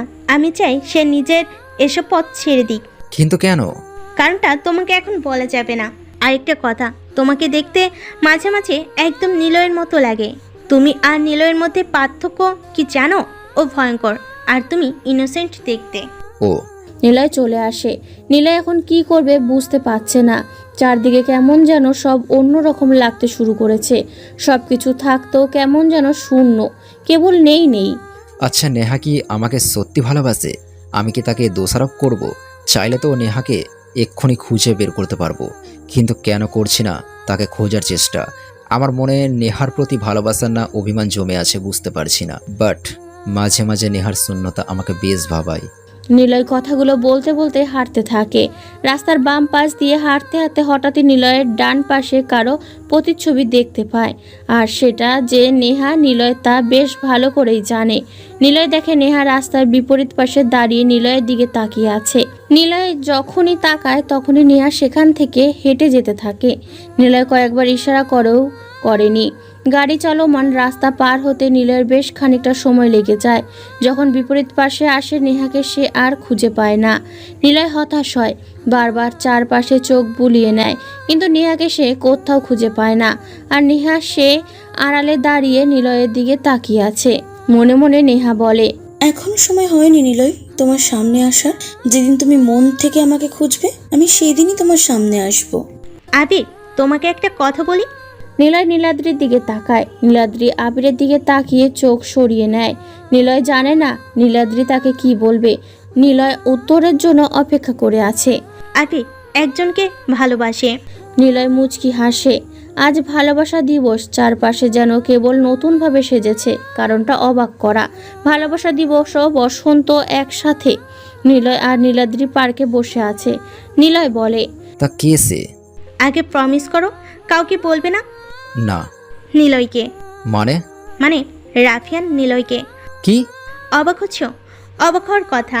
আমিও নিজের উপর অবাক হয়েছি। হয়তো ভাবছো ওরকম একটা মানুষকে কিভাবে ভালোবাসলাম। আসলে প্রতিদিন ওর ওপর থিসিস করতে করতে ভালোবেসে ফেলেছি। আমি খোঁজ নিয়ে জেনেছি নিলয় এমনিতেই অনেক ভালো, কেবল মাস্তানি করে বেড়ায়। আর ওর ওপর প্রথম থেকেই কেমন যেন দুর্বলতা আসে। যেদিন মিমি আপু আমাকে নিলয়ের সাথে মিট করতে নিয়ে যাবে। ও, তুমি তো জানোই না মিমি আপু কে। মিমি নিলয়ের গার্লফ্রেন্ড। ওর তো গার্লফ্রেন্ড আছে তাহলে? আরে কথা, মিমি মানে মিমি আপু, এখন ওর গার্লফ্রেন্ড নেই। ও, তার মানে তুমি নিলয়কে ভালোবাসবে বলে মিমির সাথে ব্রেকআপ করিয়ে দিয়েছো। নিলয় কথা শুনে নীলাদ্রির রাগী দৃষ্টিতে তাকায়। নিলয় মনে মনে হাসে, কিন্তু অবাক হচ্ছে নীলাদ্রি কেন তাকে ভালোবাসবে সেটা ভেবে। আর নিলয় যে এমন কিছু হবে তা কখনো কল্পনাও করেনি। সব যেন কল্পনার বাইরে চলে যাচ্ছে। নীলাদ্রি রাগী মুখে বলে, হুট আবির, মিমি আপু ছিল পুলিশ, তাই নিলয়কে মিমি আপু মেরে ফেলতে চেয়েছিল, কিন্তু নিলয় মরেনি। পরে মিমি আপুকে নিলয় মেরে দেয়। বেশ করেছো। তা বেশ করেছে। আমিও ভেবে দেখলাম নিলয় ঠিকই করেছে। মিমি আপু আমার কাজিন হয়েও আমি বলবো ঠিক করেছে নিলয়, কারণ বেইমানি করে মারার কি দরকার ছিল, ভালোবেসে বোঝাতে পারতো। আর আসল কথা, মিমি তো নিলয়কে ভালোই বাসেনি। প্রতিদিন নিলয়কে দেখতাম আমি, ফোনে দেখতাম, সরাসরি দেখতাম, কিন্তু গাধাটা কি করলো, নেহাকে বিয়ে করে ফেলো। এই, তুমি নেহাকে চেনো? মানে? না মানে চিনি না। কে নেহা? নেহা হলো নিলয়ের বর্তমান বউ। কি? ছেলেটা তো দেখি সেই লুচু, এত বউ থাকে কেন? আবির চুপ। নেহাও ওর সাথে বেইমানি করে ফেলে। এখন নিলয় সিঙ্গেল, তাই ভাবছি ওর সাথে আমি দেখা করব আর বলবো আমার কথা। নিলয় আমাকে চেনে, সে মজা হবে প্রথমে। নিলয় হাসে মনে মনে, বিড়বিড় করে বলে, নিলয় তোমাকে চেনে না, নাকি তুমি নিলয়কে চেনো না? তবে নিলয়ের কাছে এখন সবটা ক্লিয়ার। একদিন মিমির সাথে নিলয় যেখানে দেখা করতে আসে, নিলয় সেই দিন দেখা করার আগে জানতো কেউ একজন মিমির সাথে দেখা করতে আসবে, কিন্তু যখন নিলয় আসে মিমির সাথে কেউ ছিল না। নিলয় জানতে পারে মেয়েটি এখনও এসে পৌঁছায়নি। এক সময় নিলয় চলে আসে, কিন্তু নীলাদ্রি সেই দিন গিয়েছিল মিমির সাথে। সে একটা ছেলেকে দেখে, কিন্তু নীলাদ্রি সে সময় তাদের সামনে আসেনি। তবে দূর থেকে ওদের দেখে নীলাদ্রি চলে আসে। নিলয় নীলাদ্রির দিকে তাকিয়ে প্রশ্ন করে, তুমি নিলয়কে ভালোবাসো কেন? আরে গাধা, ভালোবাসা কি ব্যাখ্যা করা যায়? তবুও সে তো একজন খারাপ লোক, তাকে ছাড়া তুমি আরো ভালো কাউকে পাবে।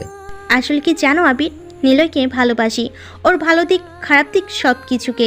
কিন্তু ও নেহাকে ভালোবাসে। না, বাসে না। নেহা এখন নেই। নেহাকে ওর থেকে সরানোর প্ল্যান করে সাকসেস হয়েছি। মানে? একদিন নিলয়কে পুলিশ ধরে, তবে সেই পুলিশ ছিল নেহা। প্রমাণগুলো ছিল আমার কাছে, সব নেহাকে দেব বলেছিলাম, আর তাই সে নিলয়কে ধরে ফেলে। এরপর আমি সেই প্রমাণ তাকে দেয়নি। আমি চাইছিলাম নিলয় নেহাকে ভুল বুঝুক। যাই হোক, নিলয়কে এখন কেবল আমার মনের কথা বলতে হবে। এসব কিছু যদি নিলয় জানে, তোমাকে ভালোবাসবে তো? আমি তাকে বোঝাবো। ব্ল্যাকমেল ও করতে পারো। না আবি, ওকে ভয় দেখানোর জন্য করা যায়, কিন্তু ভালোবাসার জন্য ব্ল্যাকমেল করতে পারবো না। নিলয় কোনো কথা বলে না। কি বলবে সে আর খুঁজেও পাচ্ছে না। ভালোবাসা আর প্রথম ফাগুনের দিন নেহাকে নিয়ে অনেকখানি বাস্তবতার স্বপ্ন দেখে রেখেছিল নিলয়, কিন্তু সে নেই। তাকে ঘিরে যেন নিলয়ের সব শূন্যতা। যখন বাড়ি থেকে বের হয় নিলয়, তখনই নীলাদ্রি এসে নিলয়কে পার্কে নিয়ে এসে চলে আসে। আর এসে নিলয় সব কিছু জানতে পারে। নিলয়ের কাছে এখন সব রহস্যর সমাধান আছে। নীলাদ্রি কেন তাকে এতদিন পুলিশের হাতে তুলে দেয়নি? সব প্রমাণ নীলাদ্রির হাতে থাকা সত্ত্বেও সে পুলিশ বা তার ভাইয়াকে কিচ্ছু বলেনি, নেহাকে প্রমাণ দেয়নি। এর কারণ নীলাদ্রি নিলয়কে ভালোবাসে। আর নিলয় নীলাদ্রির দিকে তাকিয়ে মুচকি হেসে বলে, তাহলে নিলয়ের সাথে দেখা করো। করব। নিলয় কোনো কথা বলে না আর বসা থেকে উঠে দাঁড়ায়। কেমন যেন লাগছে ওর। পার্ক থেকে বের হতেই নীলাদ্রি নিলয়ের পিছন পিছন আসে। সকালে নিলয় ঘুমাচ্ছে। ফোনটা বেশ কড়াভাবে ভাইব্রেশন করে উঠল। নিলয় স্ক্রিনে তাকিয়ে দেখে নীলাদ্রির ফোন। নিলয় রিসিভ করতেই ওপাশ থেকে বলে, আমি শরীফ বলছি, নীলাদ্রির ভাই। প্লিজ আবির, তুমি একটু হসপিটালে আসো। নীলাদ্রিকে কে বা কারা গুলি করেছে হাতে, এখন সুস্থ কিন্তু বারবার তোমার কথা বলছে। প্লিজ আসো। ওকে ভাইয়া, কোন হসপিটাল?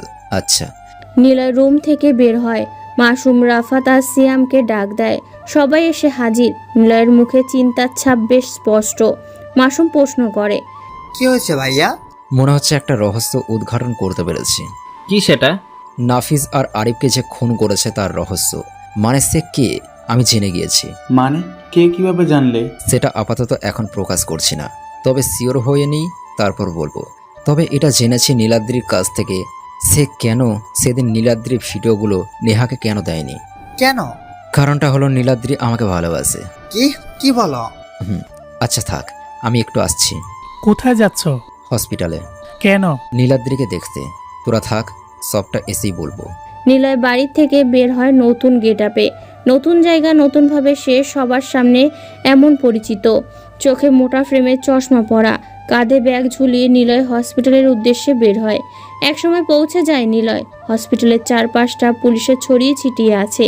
নিলয় বোকা দৃষ্টিতে সব দিকে তাকিয়ে সামনে এগিয়ে যায়। হসপিটালে প্রবেশ করতে দরজার কাছে পুলিশগুলো নিলয়কে আটকে সার্চ করার প্রস্তুতি নেয়। তখনই একজন পুলিশের ফোন বেজে ওঠে। পুলিশ ফোনটা কানে ধরতেই বলে, ওকে স্যার। আচ্ছা স্যার। তারপর ফোনটা রেখে দেয় অফিসার। নিলয়ের দিকে তাকিয়ে একটা ভদ্রতার হাসি দিয়ে বলে, ওকে আপনি যান। স্যার আপনাকে 27 নং কেবিনে যেতে বলেছে। নিলয় কোনো কথা বলে না, সোজা ভেতরে প্রবেশ করে। হসপিটালে তেমন কোনো লোক নেই বললেই চলে। ডক্টর আর অন্য লোকেদের বাদ দিয়ে প্রফেশনাল লোকেরা বেশি আছে। হাতে আর কোমরে পিস্তল, রাইফেল নিয়ে পায়চারি করছে। নিলয় সোজা দ্বিতীয় করিডোরে উঠে পড়ে। খুঁজতে খুঁজতে 27 নম্বর কেবিনের সামনে চলে আসে। কেবিনের সামনে প্রেস আর সিআইডির অফিসার দাঁড়িয়ে আছে। নিলয় কেবিনের সামনে এসে দাঁড়ায়। আরেকবার চেক করতে যাবে, তখনই শরীফ সাহেব বলে, চেক করার দরকার নেই, আবি ভিতরে আসো। নিলয় ভেতরে প্রবেশ করে। বেডের লোহার সাথে বালিশে হেলান দিয়ে আধা শোয়া হয়ে বসে আছে নীলাদ্রি। বয়স্ক একজন লোক পাশে বসে আছে চেয়ার নিয়ে। নীলাদ্রির হাত ধরে লোকটা বলছে, তুই একদম চিন্তা করিস না, আমরা সবাই আছি, খুঁজে বের করবো আমরা সবকিছু। কথাটি উনি নীলাদ্রির দিকে তাকিয়েই বলছিল, কিন্তু নীলাদ্রি তাকিয়েছিল সদ্য রুমে প্রবেশ করা মোটা ফ্রেমের চশমা চোখে দেওয়া ছেলেটার দিকে। লোকটা নীলাদ্রির দৃষ্টির খেয়াল করে পেছনে তাকায়, দেখে একটা চিকন হাবাগোবা একটা ছেলে দাঁড়িয়ে আছে। পাশেই শরীফ সাহেব দাঁড়িয়ে বললেন, বাবা, এই হলো আবির, নীলাদ্রি বন্ধু। ও, তুমি সেই আবির?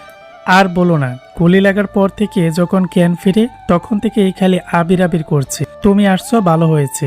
বাবা চলো বাইরে যাই, ওরা কথা বলুক। শরীফ সাহেব নীলাদ্রির দিকে তাকিয়ে মুচকি হাসলো। তারপর তার বাবাকে নিয়ে বাইরে চলে গেলেন। বের হওয়ার আগে শরীফ সাহেব দরজাটা আটকে দিয়ে গেলেন। নিলয় কেবল বোকার মতো সবকিছু দেখতে থাকে।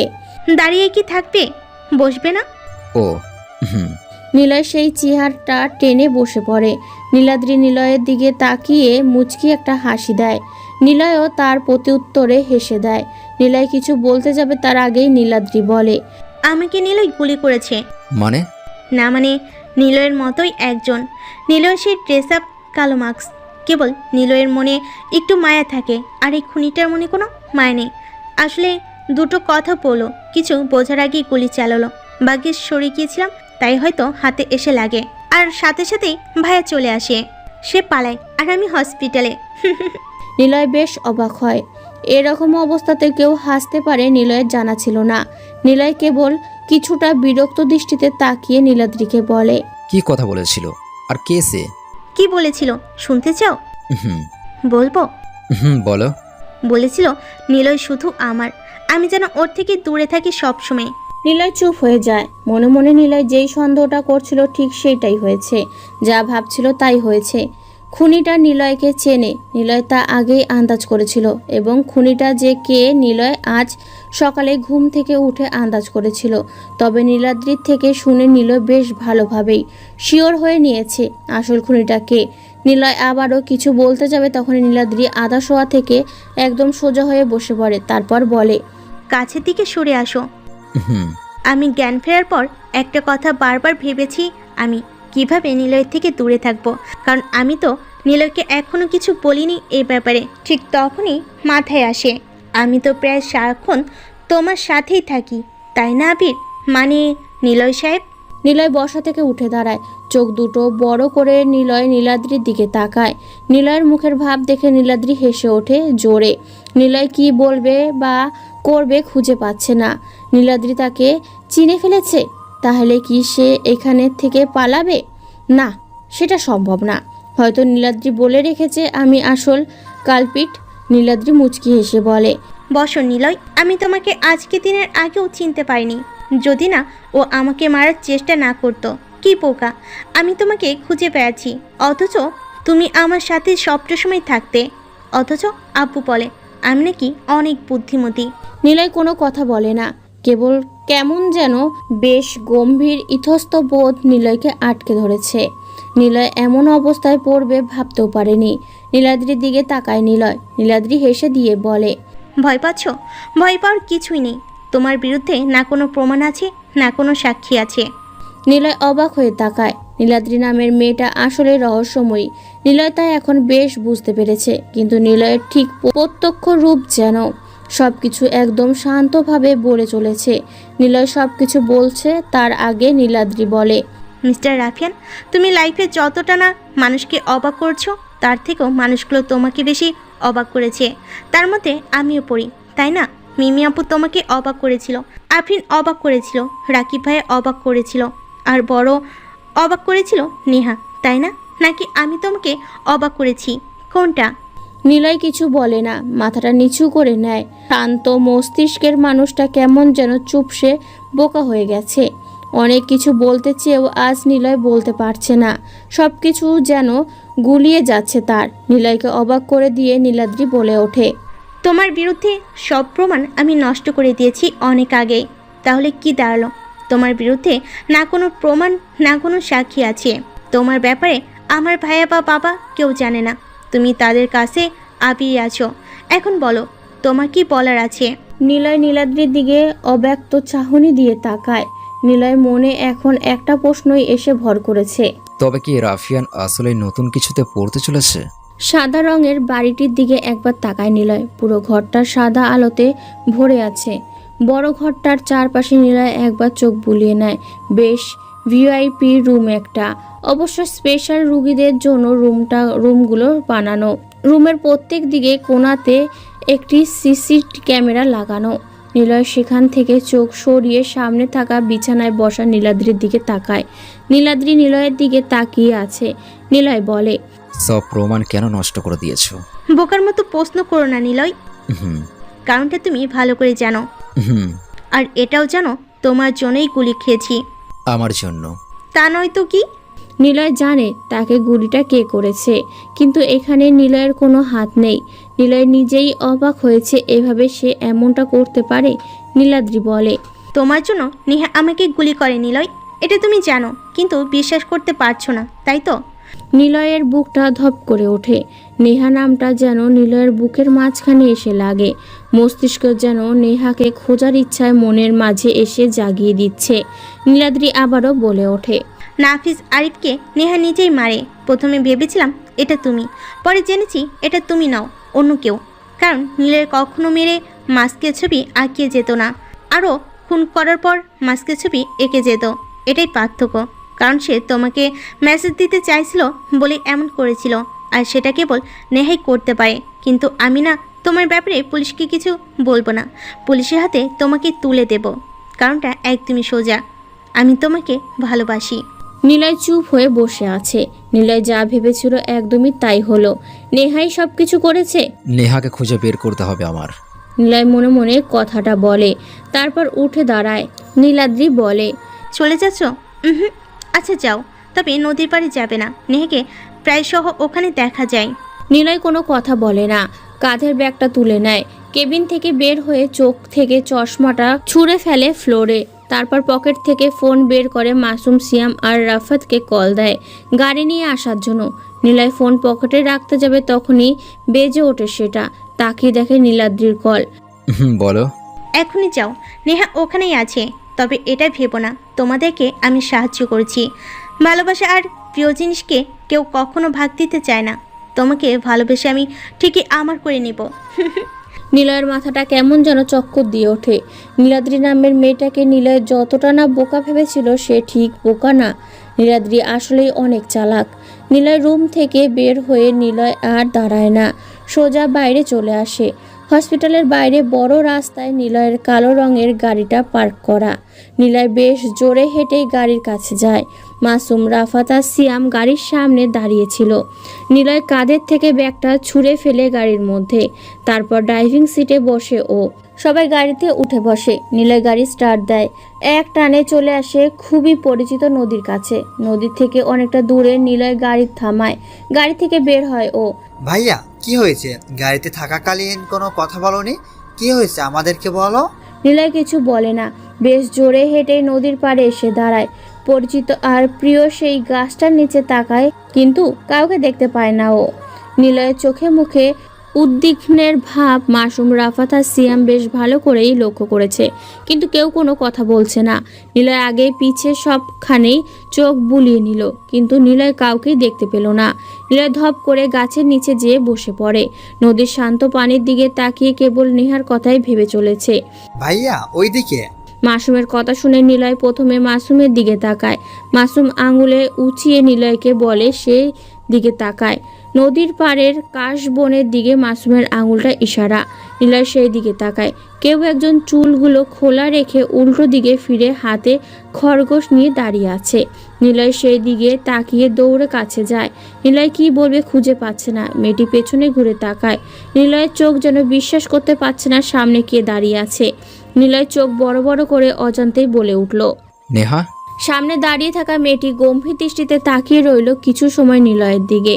তারপর কখন সে যে কান্না করে দিল মেয়েটি তা বুঝতেও পারেনি। নিলয়ের সামনে দাঁড়িয়ে থাকা মেয়েটি নেহাই। নেহা নিলয়ের দিকে তাকিয়ে দেখে নিলয় কান্না করছে। নিলয় কিছু বলতে যাবে তখন নেহা এসে নিলয়কে জড়িয়ে ধরে। নিলয় কেবল খরগোশ বাচ্চাটার দিকে তাকিয়ে রইল। ঠিক তখনই নিলয়কে অবাক করে দিয়ে বেশ বড় রকমের ঘটনা ঘটে। নেহাকে নিলয় চোখ বন্ধ করে জড়িয়ে নেয়। নেহা নিলয়ের বুকে মাথা রেখে কান্না করছে। নিলয় যখন চোখ খোলে তখন দেখে চারপাশে পুলিশ দাঁড়িয়ে আছে। নিলয় নেহাকে টান দিয়ে ছাড়িয়ে নেয়। অবাক চোখে নিলয় নেহার দিকে তাকিয়ে আছে। নিলয়ের চোখ নেহার প্রতি রাগের প্রতিচ্ছবি আবারও দেখতে পায়। নেহা চোখ নামিয়ে নেয় নিলয়ের থেকে।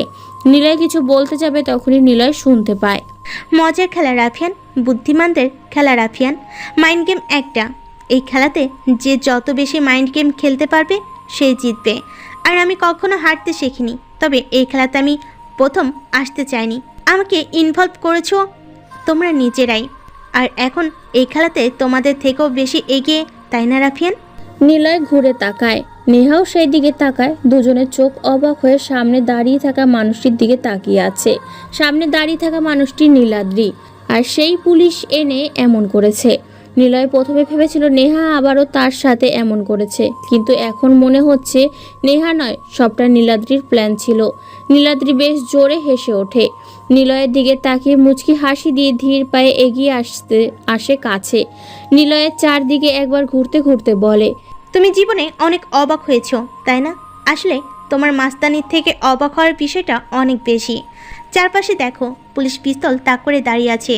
তুমি চাইলে স্নাইপার ব্যবহার করে কিছু করতে পারবে না। আরে আরে, ওয়েট। নীলাদ্রি নিজের কথা বলে নিজেই থামে। নেহা আর নিলয় কেবল হাবার মতো তাকিয়ে থাকে নীলাদ্রির দিকে। নীলাদ্রি কথা থামিয়ে নিলয়ের হাত ধরে বলে, অফিসার, অ্যারেস্ট হার। নিলয় অবাক হয়ে যায়। নীলাদ্রির দিকে তাকায় নিলয়। নেহা তাকায় নিলয়ের দিকে। নীলাদ্রি হাসে। নিলয় কখনোই ভাবতে পারেনি এমন হবে। পুলিশ নেহার দিকে এগিয়ে আসতেই নিলয় বলে ওঠে, নীলাদ্রি, এসব কি হচ্ছে? কেউ ওর হাতে হাত করা পরাতে পারবে না। কি করেছে ও? Sorry mister Niloy. আরিফ, নাফিসকে আর আমাকে খুনের চেষ্টা করার অপরাধে ওকে গ্রেপ্তার করা হচ্ছে। প্রমাণার সাক্ষী সবই আছে, মিস নেহা। নেহা নিলয়ের দিকে তাকায়। নেহা মনে মনে ভাবছে, এই বুঝি নিলয় সবকিছু তছনছ করে আমাকে এখান থেকে নিয়ে অনেক দূরে চলে যাবে? কি হলো নিলয়, দাঁড়িয়ে কেন আছো? প্লিজ কিছু করো, আমি তোমার সাথে থাকতে চাই। কিন্তু নিলয় সবকিছু শুনতে পায় না। তবুও নিলয় পকেট থেকে ফোন বের করতেই নীলাদ্রি বলে, কোনো কাজ হবে না মিস্টার রাফিয়ান। নিলয়ের হার্টকে ধরতে আসলাম, সব ব্যবস্থা না করে কি আসা যায়? তোমার লোক এখানে আসার সাথে সাথেই বাঁচতে পারবে না। তুমি যতই চেষ্টা করো না কেন, নেহা আর তোমার হবে না। আমি আর তুমি থাকবো সারা জীবন। আর নেহা অফিসার। নেহাকে নিয়ে চলে যায় পুলিশ। নীলাদ্রি নিলয়ের দিকে তাকিয়ে মিষ্টি চাহনি দিয়ে। নিলয়ের চোখে নীলাদ্রির বেশ ভালো করেই রাগের দূরদর্শিতা দেখতে পেয়েছে। নীলাদ্রি বলে, কি করবো বলো? তোমাকে নিজে করে পেতে নেহা নামের কাঁটাটাকে তুলে তো ফেলতেই হবে। বেচার নেহা তোমার জন্যই খুনগুলো করলো। ও চেয়েছিল তোমার মতো হতে, যাতে তোমার আর ওর মাঝে কোনো তফাৎ না থাকে। সে চেয়েছিল হয় দুজনে বাঁচবে একসাথে, না হয় দুজনকেই জেলে যেয়ে একসাথে থাকবে। কিন্তু আমি থাকতে তো সেটা হবে না। আসি, আগামী 3 দিন পর ওকে কোর্টে চালান করে দিয়ে সব সমস্যা শেষ করে দেব। এরপর তুমি শুধুই আমার। নীলাদ্রি কথাগুলো বলে চলে যায়। নেহাকে নিয়ে যখন গাড়িতে ওঠাতে যাবে, নেহা পেছনে ফিরে তাকায়। নিলয় সেই দিকে তাকিয়ে আছে। নেহার চোখের দিকে চোখ যায় নিলয়ের। দূর থেকে নিলয় নেহার চোখে ভালোবাসার অশ্রু খেয়াল করেছে। নেহাকে নিয়ে চলে যায় ওরা। নিলয় হাঁটু মুড়ে বসে পড়ে কাশফুলের বাগানে। মাসুম, রাফাত আর সিয়াম দৌড়ে আসতে থাকে। নিলয় জোরে চিৎকার দিয়ে ওঠে। নিলয়ের চিৎকার শুনে পাখিরাও যেন ছুটে পালাতে থাকে। মাসুম এসে কয়েকবার নিলয়কে ডাকে, কিন্তু নিলয়ের সেদিকে কোনো খেয়াল নেই। নিলয় চিৎকার করে কাঁদতে থাকে। আজ রাতে নেহাকে নিয়ে কোর্টে যাবে নীলাদ্রি ও তার ভাই শরীফ চৌধুরী। নীলাদ্রি আজ সারাদিনই বেশ উত্তেজিত। নীলাদ্রির পথে আর কোনো বাধা নেই। যদি নিলয় তাকে ভালো না বাসে তবে সে নিলয়কে ব্ল্যাকমেল করবে। সব কিছু ভেবেই রেখেছে নীলাদ্রি, কেবল একটা সঠিক সময়ের ব্যাপার। আর নীলাদ্রি জানে সেই সঠিক সময়টা আজকের পর হবে। মনে মনে নীলাদ্রি বেশ খুশি। রাত 8টা বাজে। থানা থেকে কয়েকটা গাড়ি, বেশ গাধা খানিক পুলিশ বের হয়, সাথে সিআইডির টিম। মেন রাস্তায় এসে এক এক করে গাড়িগুলো সবার সামনে নীলাদ্রি আর শরীফ চৌধুরীর গাড়ি আছে। নীলাদ্রি চাইছে শেষ অবধি নেহার চেহারাটা দেখতে কেমন হয়, তাই ছোট বোনের আবদার পূরণে শরীফ চৌধুরীও এসেছে। ওদের পেছনে সিআইডি অফিসের আর একটা গাড়ি, তারপর দুটো পুলিশ ভর্তি জিপ, তারপরে পুলিশের জিপ প্রিয়জন ফ্যানের নেহা এবং তাকে আরও পুলিশ, তারপর আরও 4টি পেছনে পুলিশ আসতে থাকে। এত পুলিশ কেন মোতায়েন করা হয়েছে পুলিশেরাও জানে না, তবে সব কিছু নীলাদ্রির নির্দেশ। মেন রাস্তায় শাসা করে গাড়িগুলো পরপর চলছে। বড় চত্বর বাজার পার করে জনাহীন জায়গায় আসে গাড়িগুলো। ফাঁকা রাস্তা, আকাশ হতে ঝিরিঝিরি করে বৃষ্টি পড়ছে। পিচ ঢালা রাস্তায় গাড়ির হলদে আলোতে বেশ কালো দেখাচ্ছে। হঠাৎ সামনের গাড়িটা ব্রেক করে থেমে যায়, শেষ সাথে পরপর পেছনের গাড়িগুলো থেমে যায়। হলদে আলোতে স্পষ্ট নীলাদ্রি দেখতে পায় কেউ একজন বড় কালো রেনকোট পরে আছে, মুখে কালো মাস্ক, মাথায় কোটের মতো টুপি পরা। ডান হাতে একটি পিস্তল বের করে রাস্তার মাঝখানে বাইক আড়াআড়ি রেখে বসে আছে, মাথাটা নিচু করে বৃষ্টিতে ভিজছে যেন। শরীফ সাহেব জোরে হর্ন বাজাতে থাকে কয়েকবার, কিন্তু কালো আগন্তুকের কোনো খেয়াল নেই। মাথা নিচু করে এক পা মেলে বাইকের সাথে হেলান দিয়ে পিচ ঢালা রাস্তায় বসে আছে। ডান পা মুড়ে বসে আছে, হাতে পিস্তল নিয়ে অস্থিরভাবে বসে আছে আগন্তুক। শরীফ সাহেব পকেট থেকে ফোন বের করে কল দিয়ে কোনো এক পুলিশ অফিসারকে বলে, দেখো তো নেমে কি সমস্যা, সামনে কেউ বসে আছে, তবে সাবধানে, হাতে পিস্তল আছে কিন্তু। একজন পুলিশ হাতে পিস্তল নিয়ে বেশ ধীর পায়ে এগিয়ে আসে শরীফ সাহেবের গাড়ির কাছে। শরীফ সাহেব জানালার কাজ খুলে বলে, সাবধানে যাও, আমরা আছি, সোজা করে ধরে নিয়ে আসবে, তারপর বাতরামি বের করছে। অর্ডারপ্রাপ্ত পুলিশটি হলো নিলয়কে, যে একদিন চর মেরেছিল সে। শরীফ সাহেব যখনই কথাগুলো বলে জানালার কাজ উঠাতে যাবে, তখনই ধপ করে একটা শব্দ হয়। বৃষ্টি তখন বেশ জোরেই নামছে শুরু করেছে প্রকৃতিতে। লাল তাজা রক্তে শরীফ সাহেবের দামি গাড়ির কাছে এসে লাগে। নীলাদ্রি চমকে ওঠে, চিৎকার দিয়ে উঠে বলে, ভাইয়া প্লিজ তুমি বাইরে যেও না প্লিজ। শরীফ সাহেব গাড়ি থেকে নামে। একে একে পেছনে থাকা সব অফিসাররাও গাড়ি থেকে নামে। নীলাদ্রি আর থাকতে না পেরে সেও গাড়ি থেকে নেমে দৌড়ে শরীফ সাহেবের কাছে যেয়ে দাঁড়ায়। তারপর কিছু বোঝার আগেই কোথা থেকে গুলি চলতে শুরু করে দিল, আর সাথে সাথেই সব অফিসার এক এক করে মাটিতে পড়ে যেতে থাকে। কিন্তু গুলি চলার কোনো শব্দ কেউ শুনতে পাচ্ছে না। নীলাদ্রি চিৎকার করতে থাকে। কিছুক্ষণের মধ্যে সব অফিসাররা মাটিতে পড়ে যায়। কারো গুলি লাগে বুকে, কারো কপালে। দুজন মানুষ কেবল গাড়ির সাথে লেপ্টে দাঁড়িয়ে আছে। বৃষ্টির ফোঁটা বেশ জোরে ঘনীভূত হচ্ছে। তাজা রক্তর পিচ ঢালা কালো রাস্তার বৃষ্টির পানির সাথে মিশে একাকার হয়ে গেছে। যে দুজন মানুষ গাড়ির সাথে সেটে দাঁড়িয়ে আছে তারা হলো নীলাদ্রি আর শরীফ সাহেব। নীলাদ্রির সামনে তাকায়, এখনও সেই আগন্তুক ঠিক আগের মতো করেই বসে আছে। ডান হাতে পিস্তল নিয়ে বাম পা মেলে বাইকের সাথে হেলান দিয়ে মাথা নিচু করে রাস্তার মাটিতে বসে আছে। শরীফ সাহেব চিৎকার দিয়ে বলে, শালা কুত্তার বাচ্চা হারামি, তোর জন্য এসব কিছু হয়েছে। তুই আমাদের অফিসারদের মেরেছিস, তোকে তো আমি। কথাগুলো বলেই শরীফ সাহেব কোমর থেকে পিস্তল বের করে এগিয়ে যেতে থাকে। পেছন থেকে নীলাদ্রি বারবার কান্না করে বলতে থাকে, ভাই প্লিজ যেও না, ফিরে। নীলাদ্রির কথা শেষ হয় না। নীলাদ্রির সামনে তার প্রিয় ভাইয়ের লাশ মাটিতে পড়ে যেতে থাকে। নীলাদ্রি কিছু বোঝার আগেই ওর চোখের সামনে ওর ভাইয়ের মাথায় একটা গুলি এসে লাগে, আর তিনি সেখানে লুটিয়ে পড়ে যেতে থাকে। নীলাদ্রি দৌড়ে তার ভাইকে যেয়ে ধরে ফেলে, তারপর চিৎকার করে বলে, ভাইয়া ভাইয়া ভাইয়া, না ভাইয়া এমন হবে না, তুমি এভাবে যেতে পারো না। কি হয়েছে ভাইয়া তোমার? ভাইয়া। শরীফ সাহেব আর চোখ খোলে না। নীলাদ্রির সামনে তার ভাই মারা যায়। নীলাদ্রি যেন তখন কথা শূন্য হয়ে দিক বেদিক তাকাতে থাকে।